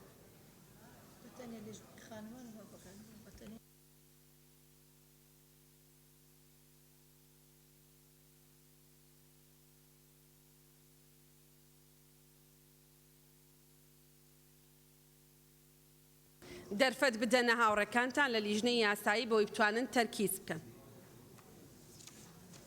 کاک شوان. بەڕێز سەرۆکی پەرلەمان، مادەی هەشتم زۆر بەربڵاوە، زۆرترین پێشنیاری لەسەر کراوە، پێشم وایە زۆربەی پێشنیارەکان جێگیر نەکراون، بۆیە پێشنیار دەکەم پێداچوونەوەی پێ بکرێتن و دووبارە دابڕژرێتەوە. بەڵێ بەڕێزان ئەندامانی پەرلەمان پێشنیازی دووەم بەو شێوەیە. لیژنەی کاروباری کۆمەڵایەتی و مافەکانی مرۆڤ خاوەن پێداویستێت تایبەتیەکانی بۆ زیاد بکرێ. بەڵێ بەتەنها واتە راپۆرتەکە وەکو خۆی تەنها دەستەواژەی خاوەن پێداویستێت تایبەتیەکانی بۆ زیاد بکرێت. چەند کەس لەگەڵەوەیە؟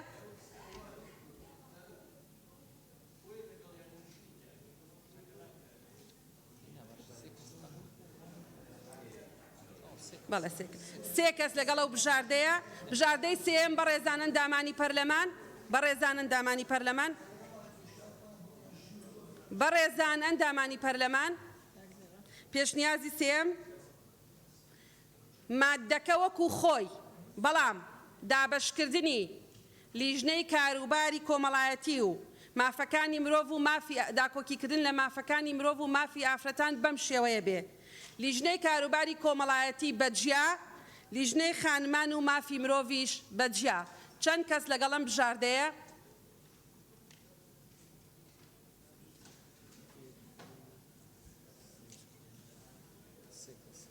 سێ کەس لەگەڵ ئەو بژاردەیە.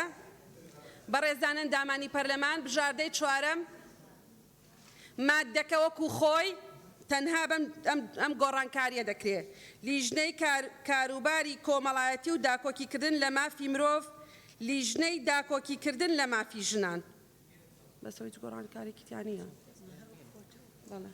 چەند کەس لەگەڵم بژاردەیە؟ بژاردەی پێنجەم، بەڵێ بژاردەی پێنجەم مادەکە وەکو خۆی بەڵام لیژنەیەکی تر لە لیژنە هەمیشەیەکانی پەرلەمانی کوردستان دابەش بکرێ، ئەویش لیژنەی پەروەردە و خوێندنی باڵا و توێژینەوەی زانستیە بکرێ بە دوو لیژنە. ئەوانیش لیژنەکانی پەروەردە لەگەڵ لیژنەی خوێندنی باڵا و توێژینەوەی زانستی. چ ئەندامێکی بەڕێزی پەرلەمان لەگەڵ ئەمەیە؟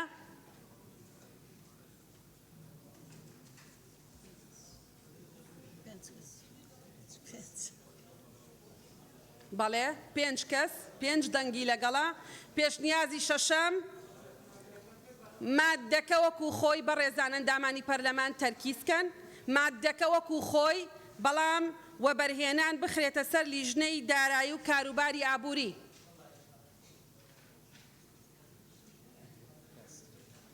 بەڵێ کەسی لەگەڵ نییە. پێشنیازی حەوتەم خاڵی دووەم هەموار بکرێ بەم شێوەیە. لیژنەی شارەوانی و گەشت و گوزار و گواستنەوە و گەیاندن و شوێنەواری بۆ زیاد بکرێ. واوی تریشیان لیژنەی ئاوەدانکردنەوە و نیشتەجێکردن و وەبەرهێنان. چ بەڕێزێک لەگەڵ ئەمەیە؟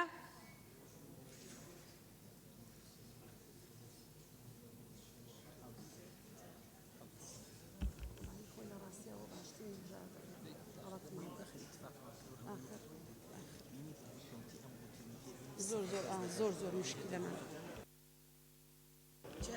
بەڕێزان ئەندامانی پەرلەمان، بژاردەی هەشتم تکایە هیچ کەسێک دوو جار دەنگ نەدا.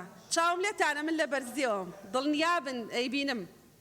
بەڕێزان ئەندامانی پەرلەمان، پێشنیازی هەشتم خاڵی دووەم هەموار بکرێ و بەم شێوەی خوارەوە بێ. لیژنەی شارەوانی و گەشت و گوزار و گواستنەوە و گەیاندن، لیژنەی ئاوەدانکردنەوە و نیشتەجێکردن. چەند کەس لەگەڵەوەیە بەم شێوەیە بێ مادەکە؟ کەس. پێشنیازی نۆیەم مادەکە وەکو خۆی وەکەوەی لە ناو ڕاپۆرتی لیژنەی یاساییە هاتووە.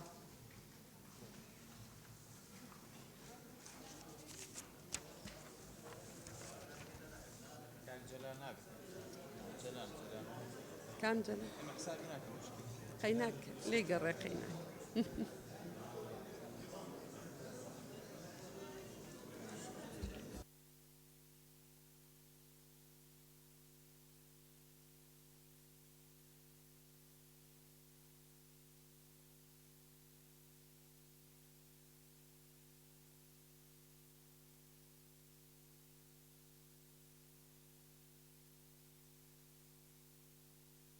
بەڕێزان ئەندامانی پەرلەمان پێشنیازی نۆیەم پەسەند کرا بە دەنگی 67 ئەندامی پەرلەمان. فەرموون مادەی دەیەم بەڕێز لیژنەی یاسایی. بەڕێز سەرۆکی پەرلەمان مادەی نوێیەم دوو پێشنیار هەیە.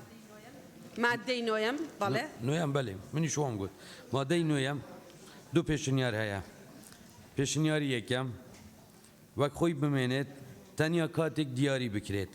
پێشنیاری دووەم وەک خۆی مادەی 42 دووەم هەموار دەکرێتەوە و بەم شێوەیە دەخوێندرێتەوە. یەک وەزیری پەیوەندیدار لەسەر داوای خۆی و بەڕەزامەندی سەرۆکیان لەسەر داوای لیژنە لە کۆبوونەوەی لیژنەکان ئامادە دەبێت. کاتێک گفتوگوی بابەتێک دەکرێت کە پەیوەندیدارە بە وەزارەتەکەی و دەتوانێت ستافی وەزارەتەکەی لەگەڵ خۆی بهێنێت بۆ کۆبوونەوە هەروەها تێڕوانینەکانیشیان لەسەر بریاری لیژنە لە راپۆر جێگیر دەکرێت بەبێ ئەوەی مافی دەنگدانیان هەبێ. دوو ڕێزبەندی بەرگەکانی ئەم مادەیە دەگۆڕدرێت بەم شێوەیە دەبێت. یەکەم وەک خۆی، دووەم دەبێتە پێنجەم، سێەم دەبێتە دووەم، چوارەم دەبێتە سێەم، پێنجەم دەبێتە چوارەم. بەڵێ بەڕێز کاک عەلی فەرموون.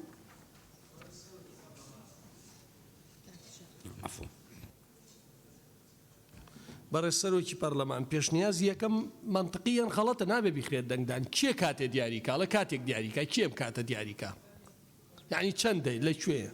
بەڵێ سپاس کاک بژار بە هەموو نظامیەکان وەرگین دوایی دەرفەتە دەدەم دڵنیابە. کاک دابان فەرموون.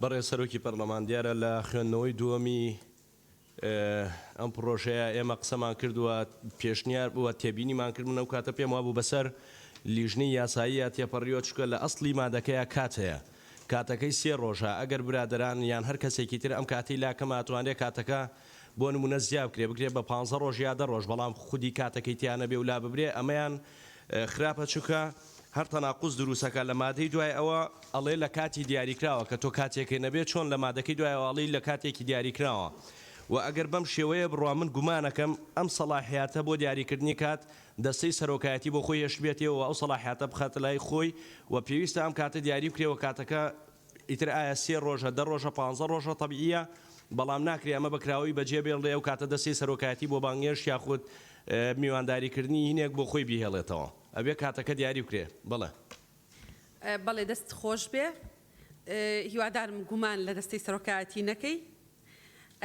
بەڕێزان ئەم مادەیە چەند بڕگەیەکە ئەو بڕگەی کە ئێمە دەستکاریمان کردووە تەنها ئەو حاڵەتەیەکە وەزیر بۆ خۆی داوا دەکا بێتە پەرلەمان و کاتە دیاریکراوەکە بۆ ئەو کاتەیە کە لیژنە داوا دەکا وەزیرێک بێتە پەرلەمان هیوادارم بە تەرکیز گوێ بگرین. ئەوەی کە دێ شتێک دەخاتە ڕوو لەسەر داوای خۆی هیچ عنسوڕێکی ئیلزامکردنی تیان نییە، پابەندکردنی تیان نییە. بەڕێزێک وەزیرێک بنمونە وەزیری کشتتوکاڵ و سەرچاوەکانی ئاو خۆی داوای کردو بێ بۆ پەرلەمان بەرنامەی پلانی وەزارەتەکەی بخاتە بەردەمی لیژنەی کشتتوکاڵ و ئاودێری هیچ ئیلزامێکی تیانە تا ئێمە کاتی بۆ دیاریکەین خۆی دەڵێت دەمەوێت بێم وا شتێک بخەمە ڕوو ئەمە ودیە ئەم سەردانەیان ودیە بەڵام لە بڕگەی یەکەمەکە دەڵێ بۆ ڕوونکردنەوە بەڕێزان خستنە ڕوو ڕوونکردنەوە دوو مەفهومن هەرچی داواکردنی ڕوونکردنەوەیە عنسوڕێک ڕەگەزێکی پابندکردنی تێدایە بەڵام ئەوەی تریان کە خۆی دێت دەیخاتە ڕوو هیچ عنسوڕێک هیچ ڕەگەزێکی پابندکردنی تێدا نییە لەبەرەوە تکا دەکەم گومان نەکەی ئێمە بە تەرکیزین وردین کە خۆی داوا دەکا بێت چاوەڕێ دەکا موافقەی بۆ بکرێ بۆ ئەوەی بێت کەواتە هیچ ئەینێکی نییە هیچ خواستێکی نییە کەنەیە بەڵام لە بڕگەی یەکەمی مادەی 42 تۆ داوای لێ دەکەی بێ و 3 ڕۆژیشی بۆ دادنەی ئەمە جیاوازی هەردوو حاڵەتەکەیە بەڵێ کاگوبێت فەرموون. بەڕێز سەرۆکی پەرلەمان زۆر داوای لێبوردن ئەگەر قسەکانم قسەی پێڕەوی نەبوون بەڵام هەر وەکو ڕوونکردنەوەیەک ناحەقێک دەرحەق بە پەرلەمان ئێستا لە کەناڵێکی ڕاگەاندن کراوە کە گوایە لە مادەی 8 ئەندامانی پەرلەمان و پەرلەمانی کوردستان و بەتایبەت فراکسیۆنەکانی دەسەڵات دژی خواستەکانی خاون پێداویستە تایبەتەکان وەستاینەوە ڕوونکردنەوەکە لەوەی کە ڕاستە لە لێژنەکە باسی ئەوە کرایە ناوی خاوەن پێداویستە تایبەتەکان زیاد بکرێ بەڵام ئەو بە معنای ئەوەی نییە کە ئەگەر ئەو ناوە زیاد نەبوو خواستی خاوەن پێداویستە تایبەتەکان ڕەچاو نەکرێ وەزارەتی کار و کاروباری کۆمەڵایەتیە هەموو چینی توێژەکان لە خۆ دەگرێ خاوەن پێداویستە تایبەتەکانیش یەکێک لەو توێژانن بەدڵنیایەوە هەم پەرلەمان و فراکسیۆنەکان پشتیوانی لە خواستەکانی ئەوان دەکرێتن و تەناویستمە ڕوونکردنەوەی بدەم کە نەحەقی دەرحەق بە پەرلەمان و پەرلەمانتاران کرابوو. زۆر سپاس. دەستان خۆش بێ پەرلەمانی کوردستان مامەڵە لەگەڵ ئەوە ناکە کە لە تەلەڤیزۆنەکان و دەستگاکانی ڕاگەیاندن دەوترێ پەرلەمانی کوردستان خۆی بە بەرپرسیار دەزانێ لە بەرامبەر خاوەن پێداویستە تایبەتەکان خۆ وەزارەتی کاروباری کۆمەڵایەتی کە بەرپرسە لە مامەڵەکردن لەگەڵ دۆخی خاوەن پێداویستە تایبەتەکان ناوی وەزارەتی کار و کاروباری کۆمەڵایەتیە ناوی وەزارەتی کار و کاروباری کۆمەڵایەتی و خاوەن پێداویستە تایبەتەکان نییە. دەرگای پەرلەمان دەرگای لیژنەکانی پەرلەمانی کوردستان بۆ هەمیشە لە ڕووی خاوەن پێداویستە تایبەتەکانە کراوەیە. زۆر سوپاس بۆ ڕوونکردنەوەکە. بەڕێزان ئەندامانی پەرلەمان ئێستا ئەم مادەیە دەخەینە دەنگدان. یەکەم دوو پێشنیار هەیە. پێشنیاری یەکەم وەک خۆی بمێنێ تەنیا کاتێک دیاری بکرێ. بەڕێزان لیژنەی یاسایی لێمان پرسین بۆچی کاتەکەتان دیاری نەکردووە وتیان ئەو پێشنیازانەی کە کراون وتراوە کاتێک دیاری بکرێ بەبێ ئاماژەدان بەکات. کێ لەگەڵ پێشنیازی یەکەمە کە کاتێک دیاری بکرێ؟ بەڕێزان ئەندامانی پەرلەمان کێ لەگەڵ ئەوەیە؟ ئێستا ئەگەر ئێمە دەنگ ئەو بژاردەیە تکا دەکەم بۆی ڕوونکردنەوەی زیاتر بدەین. ئەگەر ئەو بژاردەیە دەنگی هێنا کە پێویستە بۆ هاتنی جەنابی وەزیر بۆ خستنە ڕووی مادەیەک کات دیاری بکرێ ئینجا دەچینە قۆناغێکی تر کە کاتەکە چەند بێ. چەند کەس لەگەڵەوەیە کات دیاری بکرێ بۆ هاتنی وەزیر؟ بەڵێ بەڵێ فەرمونون بەڵێ لە اختیاریەکە بەڵێ فەرمونون بەڵێ ئاساییە ئەوەی ئەوێت دەنگ بدا فەرمونون.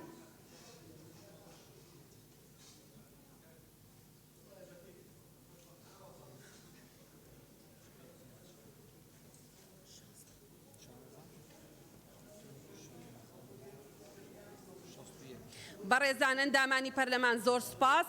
ئەو بژاردەیەی کە لەگەڵ ئەوەیە کاتێک بۆ وەزیر دیاری بکرێ تەنانەت لەو حاڵەتانەشی کە خۆی داوا دەکا یان لیژنە داوای لێکا بۆ خستنە ڕووی بابەتێک لە بەردەمی لیژنە 61 دەنگی بەدەستهێنا. بژاردەی دووەم وەکو خۆی بمێنێتەوە بەبێ دەستکاریکردنی کات. کێ لەگەڵ ئەوەیە کە وەکو خۆی بمێنێتەوە بەبێ دیاریکردنی کات؟ بەڵێ بەڕێزان ئەندامانی پەرلەمان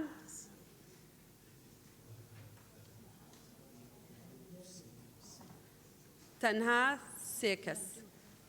سێ کەس لەگەڵ ئەوەن کە کاتی بۆ دیاری نەکرێ و مادەکەوەکو خۆی بمێنێتەوە. بەڕێزان ئەندامانی پەرلەمان ئێستا ئەو بژاردەیە پەسەند کرا کە کاتێکی بۆ دیاری بکرێ. باشە کاتەکە چەند بێ؟ و ناشتوانین ئێستا مناقەشە بکەین کەواتە دەچێتە سوڵتەی تەقدیریەوە. بەڵێ دەچێتە ناو سوڵتەی تەقدیریەوە لەبەرەوەی کات دیاری نەکراوە. بەڵام ئەوەیە دەڵێن بەمەرجێ کاتێکی بۆ دیاری بکرێ بەو مادەکە بەو شێوەیە داڕێژینەوە. بەڵێ مادەی دوای ئەوە فەرمونون. بەڕێز سەرۆکی پەرلەمان مادەی دەیەم سێ پێشنیار هەیە.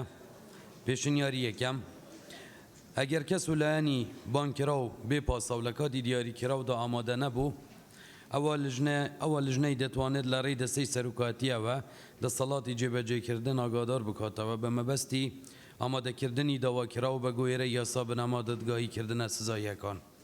پێشنیاری دووەم وەک خۆی تەنها دەستەواژەی داواکرا و بگۆڕێت بۆ داوا لێکراو. پێشنیاری سێەم وەک خۆی ئەگەر کەس وەلایەنی بانکرا و بێ پاساو لە کاتی دیاریکراودا ئامادە نەبوو ئەوە لیژنەی کاتی دەتوانێت لە ڕێی دەستەی سەرۆکاتیەوە دەسەڵاتی جێبەجێکردن ئاگادار بکاتەوە بە مەبەستی ئامادەکردنی داواکرا و بە گوێرە یاسا بەرکارەکان.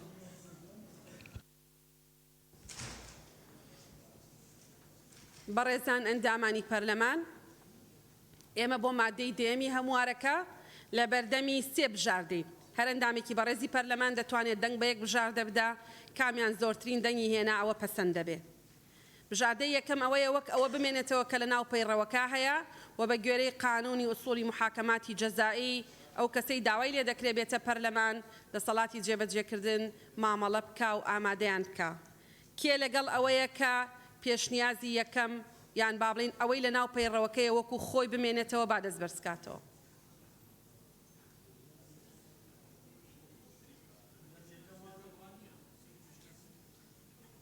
پێشنیازی یەکەمەڵێ بە گوێرەی یاسای بنەما دادگایی کردنە سزایەکان یعنی بە گوێرەی قانونی ئوسوڵی محاکەماتی جەزایی ڕێک ئەوەیە کە لە ناو پەیڕەوەکە هەیە بەڵێ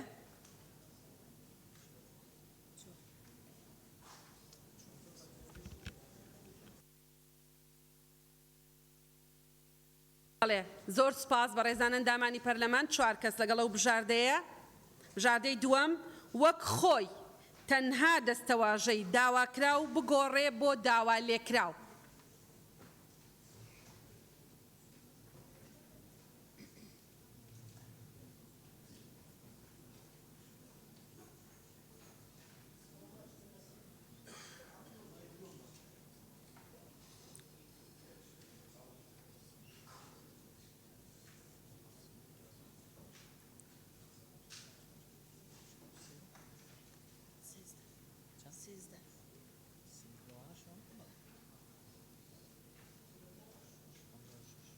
بەڕێزان ئەندامانی پەرلەمان بژاردەی دووەم 56 دەنگ بژاردەی سێم وەک خۆی وەک ئەوەی لە ناو راپۆرتەکە هاتووە ئەگەر کەس و لایەنی بانکرا و بێ پاساو لە کاتی دیاریکراوە ئامادە نەبوو ئەوە لیژنەی کاتیە توانێت لە ڕێی دەستەی سەرۆکاتیەوە دەسەڵاتی جێبەجێکردن ئاگادار بکاتەوە بە مەبەستی ئامادەکردنی داواکراو بە گوێرەی یاسا بەرکارەکان کێ لەگەڵ ئەمەیە دەقەکە وەکو خۆی بڕوا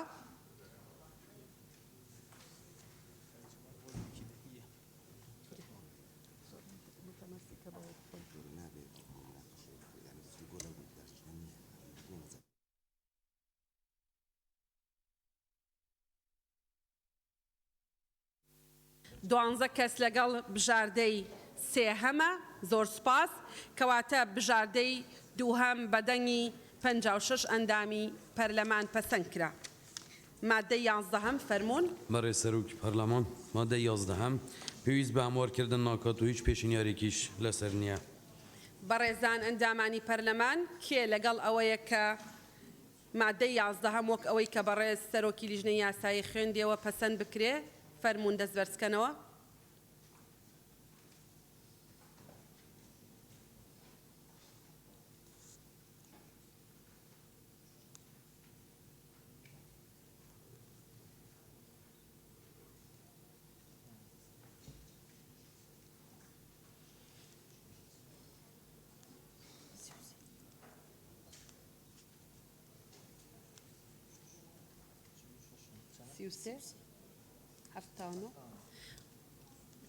بەڕێزان بەدەنگی 79 ئەندامی پەرلەمان پەسەند کرا دوای ئەوە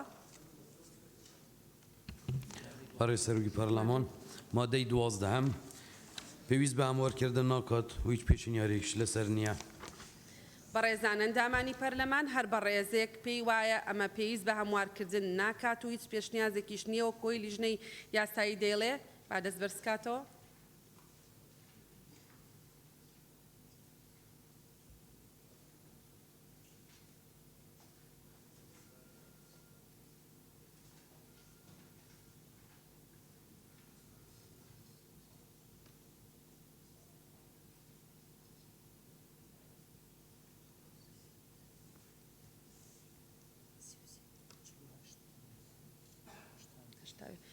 بەڕێزان بەدەنگی هەشتاوێک ئەندامی پەرلەمان پەسەند کرا دوای ئەوە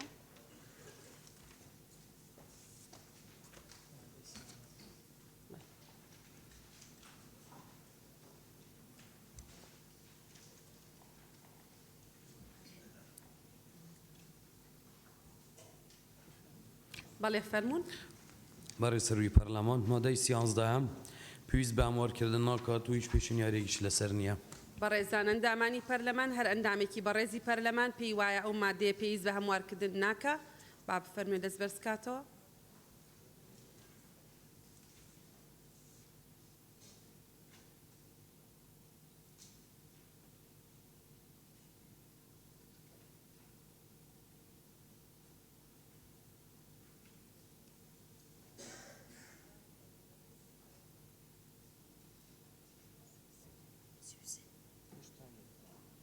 بەڕێزان ئەندامانی پەرلەمان بەدەنگی 81 ئەندامی پەرلەمان پەسەند کرا مادەی 14 بەڕێز سەرۆکی پەرلەمان مادەی 14 سێ پێشنیاری هەیە.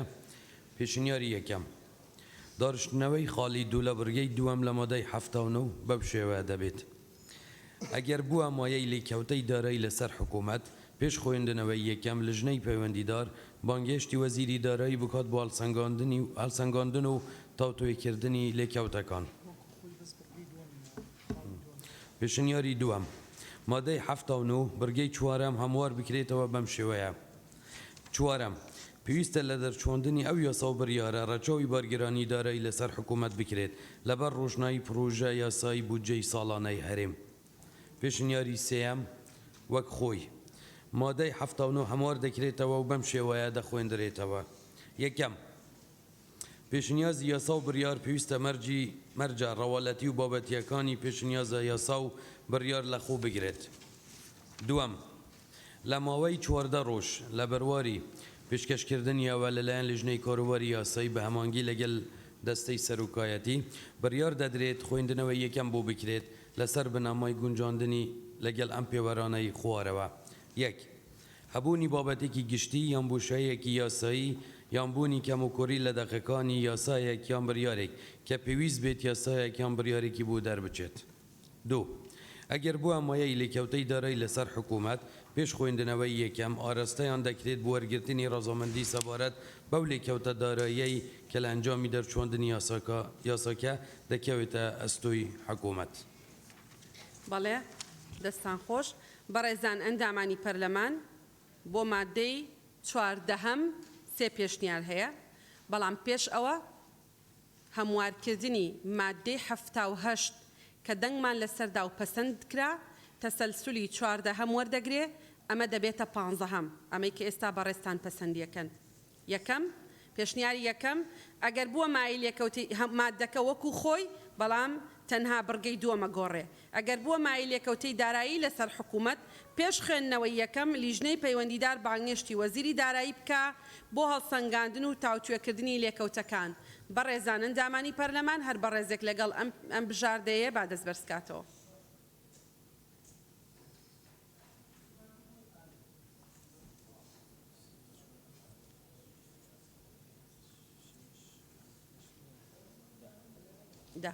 بەڵێ ئەو بژاردەیە دەدەن.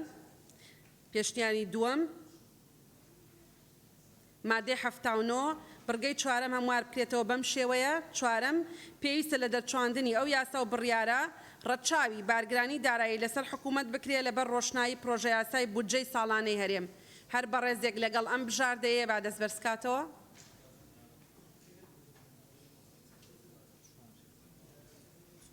بەڵێ چوار ئەندامی بەڕێزی پەرلەمان لەگەڵ ئەم بژاردەیەن. بژاردەی سێهەم مادەکە وەک خۆی وەک ئەوەی لە ناو راپۆرتەکە هاتووە هەر ئەندامێکی بەڕێزی پەرلەمان لەگەڵ ئەوەیە مادەکە وەک خۆی پەسەند بکرێ با دەست بەرزکاتەوە.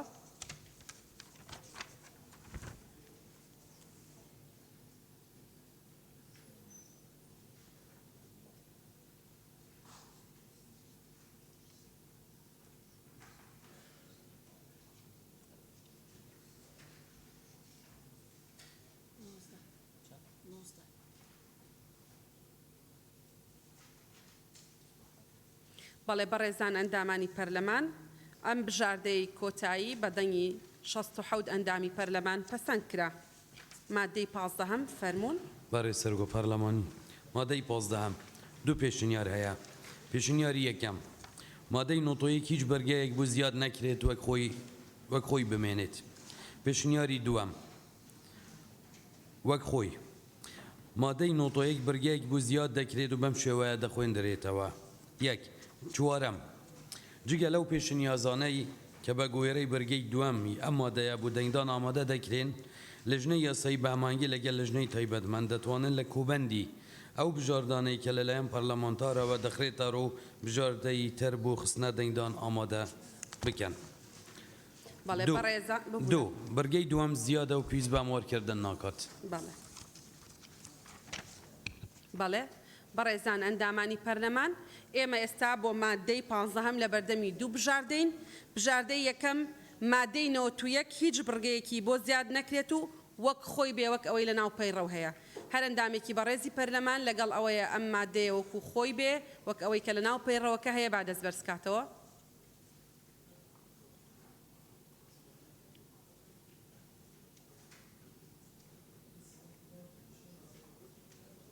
واتە دەسەڵات نادا بە لیژنەی یاسایی دەسەڵات نادا بە لیژنەی یاسایی بۆی شتێک ئامادە بکەن هەر ئەندامێکی بەڕێزی پەرلەمان لەگەڵ ئەوەیە کە دەسەڵات نەدرێ بە لیژنەی یاسایی با دەست بەرزکاتەوە. بژار خۆی دەست بەرزەکاتەوە بۆیە بەڕێزان ئەندامانی پەرلەمان 5 کەس لەگەڵ ئەوەیە بژاردەی دووەم بەڕێزان ئەندامانی پەرلەمان کێ لەگەڵ ئەوەیە لیژنەی یاسایی دەسەڵاتی هەبێ لە کۆبەندی ئەو قسانەی کە بەڕێستان دەیکەن مادەکە دابڕێژێتەوە با دەست بەرزکاتەوە.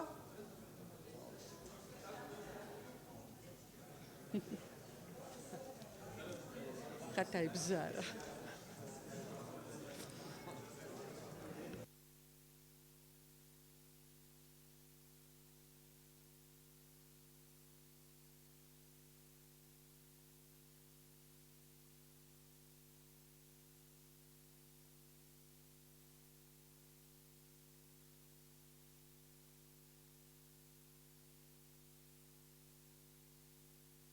بەڕێزان ئەندامانی پەرلەمان وەک خۆی وەک ئەوەی لە ناو راپۆرتەکە هاتووە کە بژاردەی دووەمە بە دەنگی 65 ئەندامی پەرلەمان پەسەند کرا فەرموون مادەی 16 بەڕێزان ئەندامانی پەرلەمان تەرکیزکەن زۆرمان نەماوە فەرموون. بەڕێز سەرۆکی پەرلەمان مادەی 16 5 پێشنیار هەیە. پێشنیاری یەکەم بەرگەی دووەم لە مادەی 110 لا نەبردرێت کەواتە وەک چۆن لە پەیڕەودا هاتووە. پێشنیاری دووەم پەرلەمانتار ئازادە لە کاری پەرلەمانی بەڵام هەر کاتێک ئەندامی فراکسیۆنێک لە فراکسیۆنەکەی خۆی جیا ببێتەوە یاخود چوە پاڵ فراکسیۆنێکی تر ئەوە دەستەی سەرۆکایەتی بەڕاوێژ و ڕازامەندی لەگەل سەرۆکی فراکسیۆنەکەی و بە ڕازامەندی پەرلەمان ئەندامێتی لە دەست دەدات لە پەرلەمان و کەسێکی تر بە پێی ڕەزبەندی شوێنی پڕ دەکاتەوە. پێشنیاری سێم بەرگەی دووەم لە مادەی 110 بەم شێوەیە بێت پەرلەمانتار ئازادە لە کاری پەرلەمانی هەر کاتێک ئەندامێکی پەرلەمان بڕیاریدا لە فراکسیۆنی خۆی جیا ببێتەوە یاخود بچێتە پاڵ فراکسیۆنێکی تری پەرلەمانی ئەوە لە ئەرکی خۆی وەکو پەرلەمانتار بەردەوام دەبێت.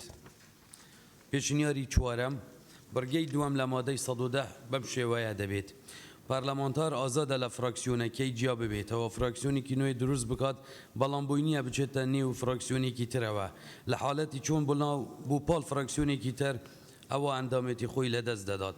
پێشنیاری پێنجەم وەک خۆی بەرگەی دووەم لە مادەی 110 لا دەبردێت بەڵام بەڕێز سەرۆکی پەرلەمان ئێمە وەکو لیژنە یاسایی گەلەندێنە پێشنیارە چارێ نایخیە دەنگ دانیشتبەر و هەفتژی و تعارض دروستت کات الگل برگایک هر همان ماده ماده 110 داگو تعارض درست نبود پیشنیارا چاره داخواست که این نیخ ندنگ دانه. بله کاغ علی اگر قسێکتان نەبوو کی پەرلەمان ئەگەر مادەیەک لێرە پەسەند کرا پێچەوانەی قانونی هەڵبژاردن بێت وەک چۆن لە هەڵبژاردننی سەرۆکی پەرلەمانە پێچەوانەی قانون پەسەند کرا ئیش بە کامیانەکرێت لیژنەی یاسایی بۆی نێتی مشەڕع دیار بێ دوای خلاف دروست نەبێت.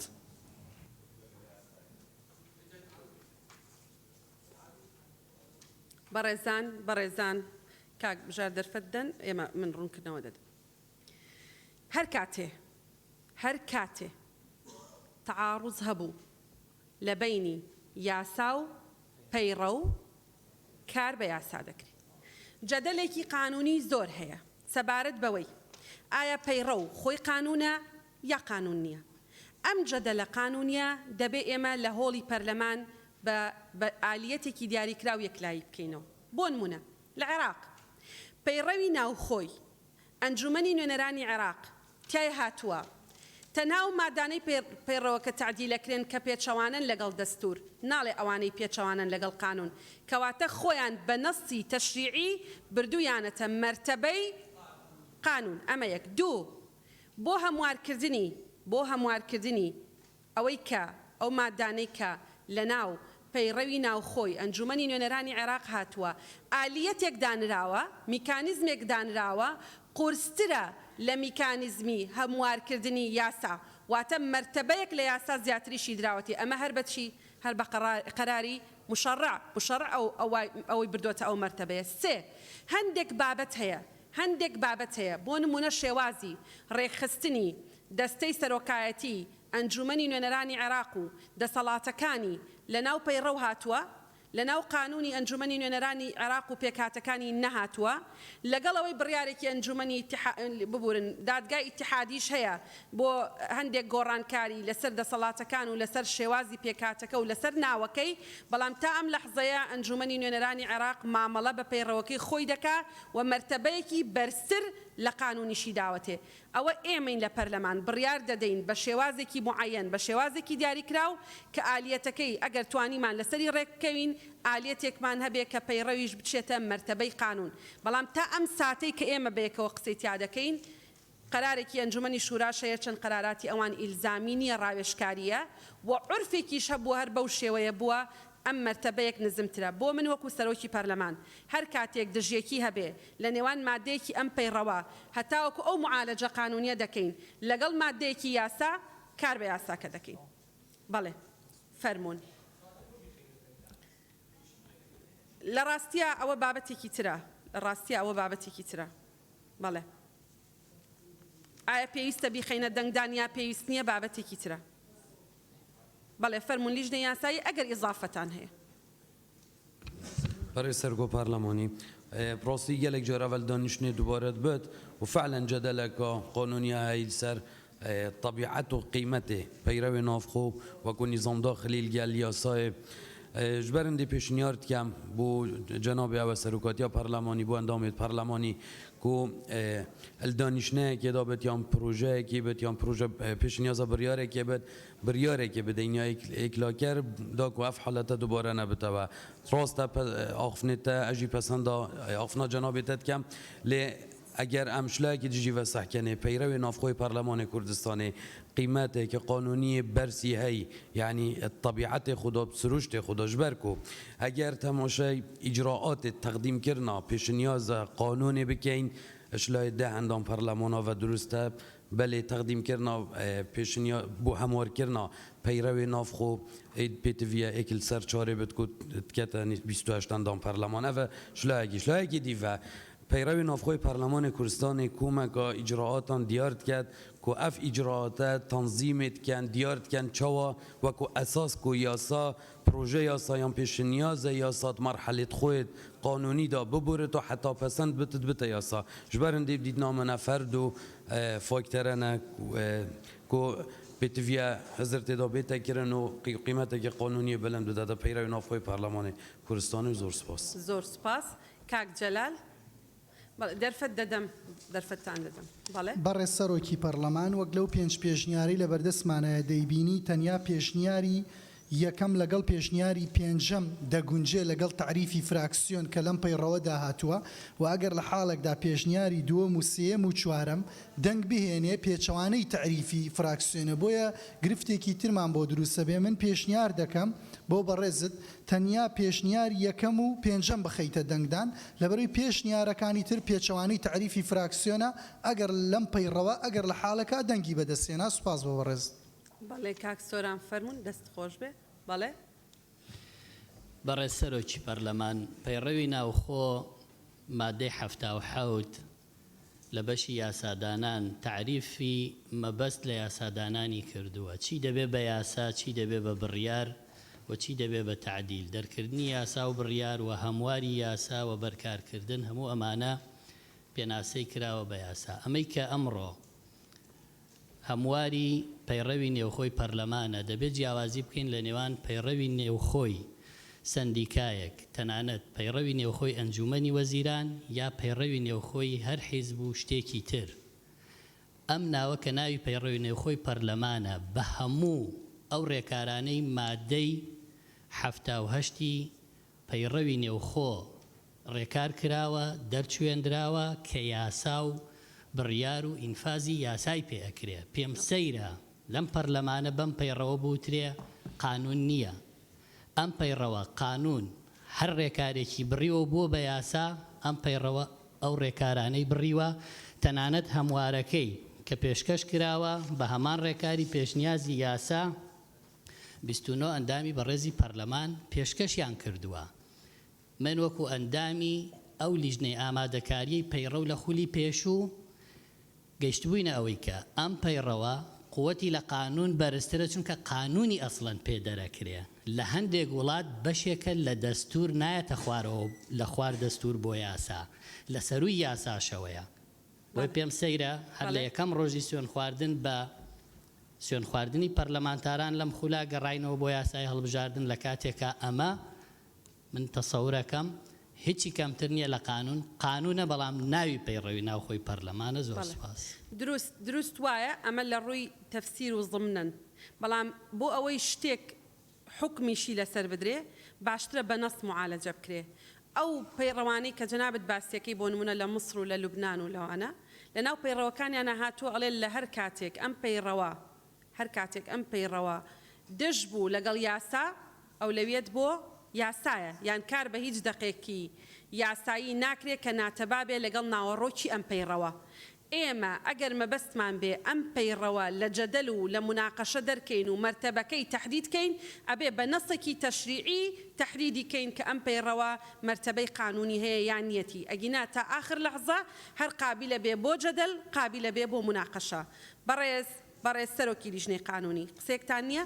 ئەگەر قسێکتان نییە بۆی مادەکە بخەینە دەنگدان. فەرموو بەڕێزان ئەندامانی پەرلەمان ئێمە هەموو بژاردەکانە خەینە دەنگدان. بژاردەی یەکەم بڕگەی دووەم لە مادەی 110 لا نەبرێ واتە وەک ئەوەی کە لە ناو پەیڕەوەکەدا هەیە بمێنێتەوە.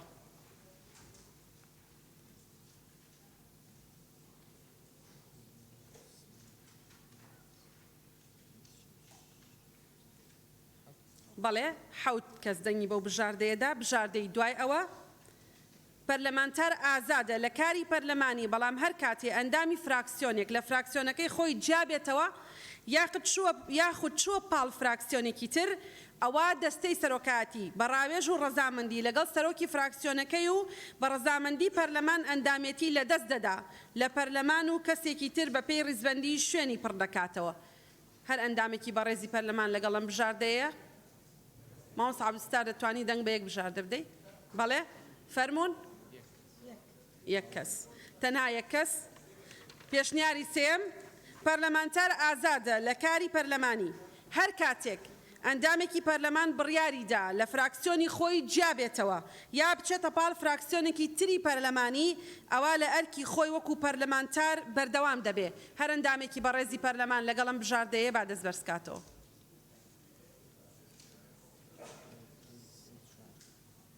کاک عەبدولسەلام 6 کەس لەگەڵم بژاردەیە. بژاردەی چوارەم بەڕێزان ئەندامانی پەرلەمان پەرلەمانتار ئازادە لە فراکسیۆنەکەی جابێتەوە و فراکسیۆنێکی نوێ دروست بکە بەڵام بۆی نییە بچێتە نێو فراکسیۆنێکی ترەوە لە حاڵەتی چوونی بۆ پاڵ فراکسیۆنێکی تر ئەوە ئەندامەتی خۆی لە دەست دەدات. بەڕێزان ئەندامانی پەرلەمان هەر کەس لەگەڵم بژاردەیە با دەست بەرزکاتەوە. هیچ کەسی لەگەڵ نییە. پێشنیازی پێنجەم وەکو خۆی کە لە ناو راپۆرتەکە هاتووە بڕگەی دووەم لە مادەی 110 لا دەبرێ.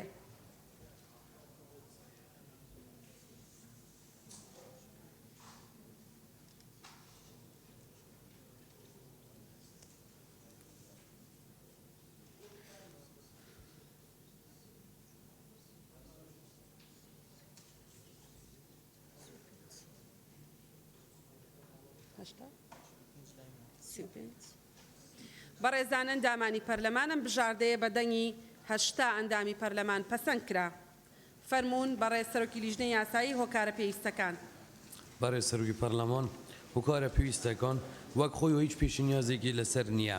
بەڕێزان ئەندامانی پەرلەمان هۆکارە پێویستەکان وەک ئەوەی لە ناو راپۆرتەکە هاتووە لە پێناو باشتر بەڕێوەچوونی کاری پەرلەمانی و فراهەمکردنی هاوڕێکی پەیڕە و لەگەڵ یاسا کارپێکراوەکان ئەم هەموارە پەسەند کرا کێ لەگەڵ ئەوەیە ئەم هۆکارە پێویستانە بەم شێوەیە بن با دەست بەرزکاتەوە.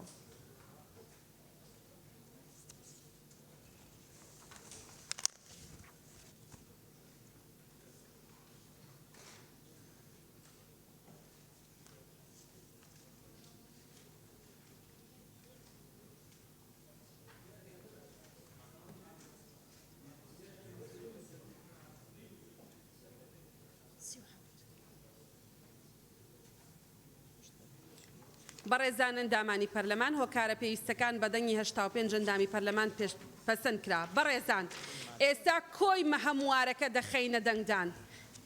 هەر ئەندامێکی بەڕێزی پەرلەمان لەگەڵ کۆی هەموارەکەیە با دەستی بەرز بکاتەوە.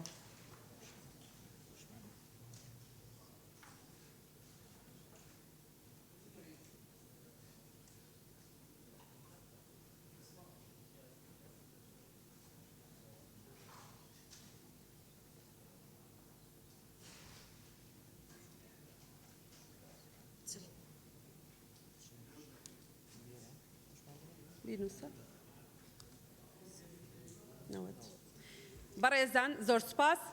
هەموارەکە بە کۆی دەنگی 90 ئەندامی پەرلەمانی کوردستان 91 ئەندامی پەرلەمانی کوردستان پەسەند کرا. پیرۆزبایی لە خۆمان و لە خەڵکی کوردستانەکەین. بەڕێزان ئەندامانی پەرلەمان بەم شێوەیە دانیشتنەکەمان کۆتایی پێێنی. پیرۆزە کەریم. بۆ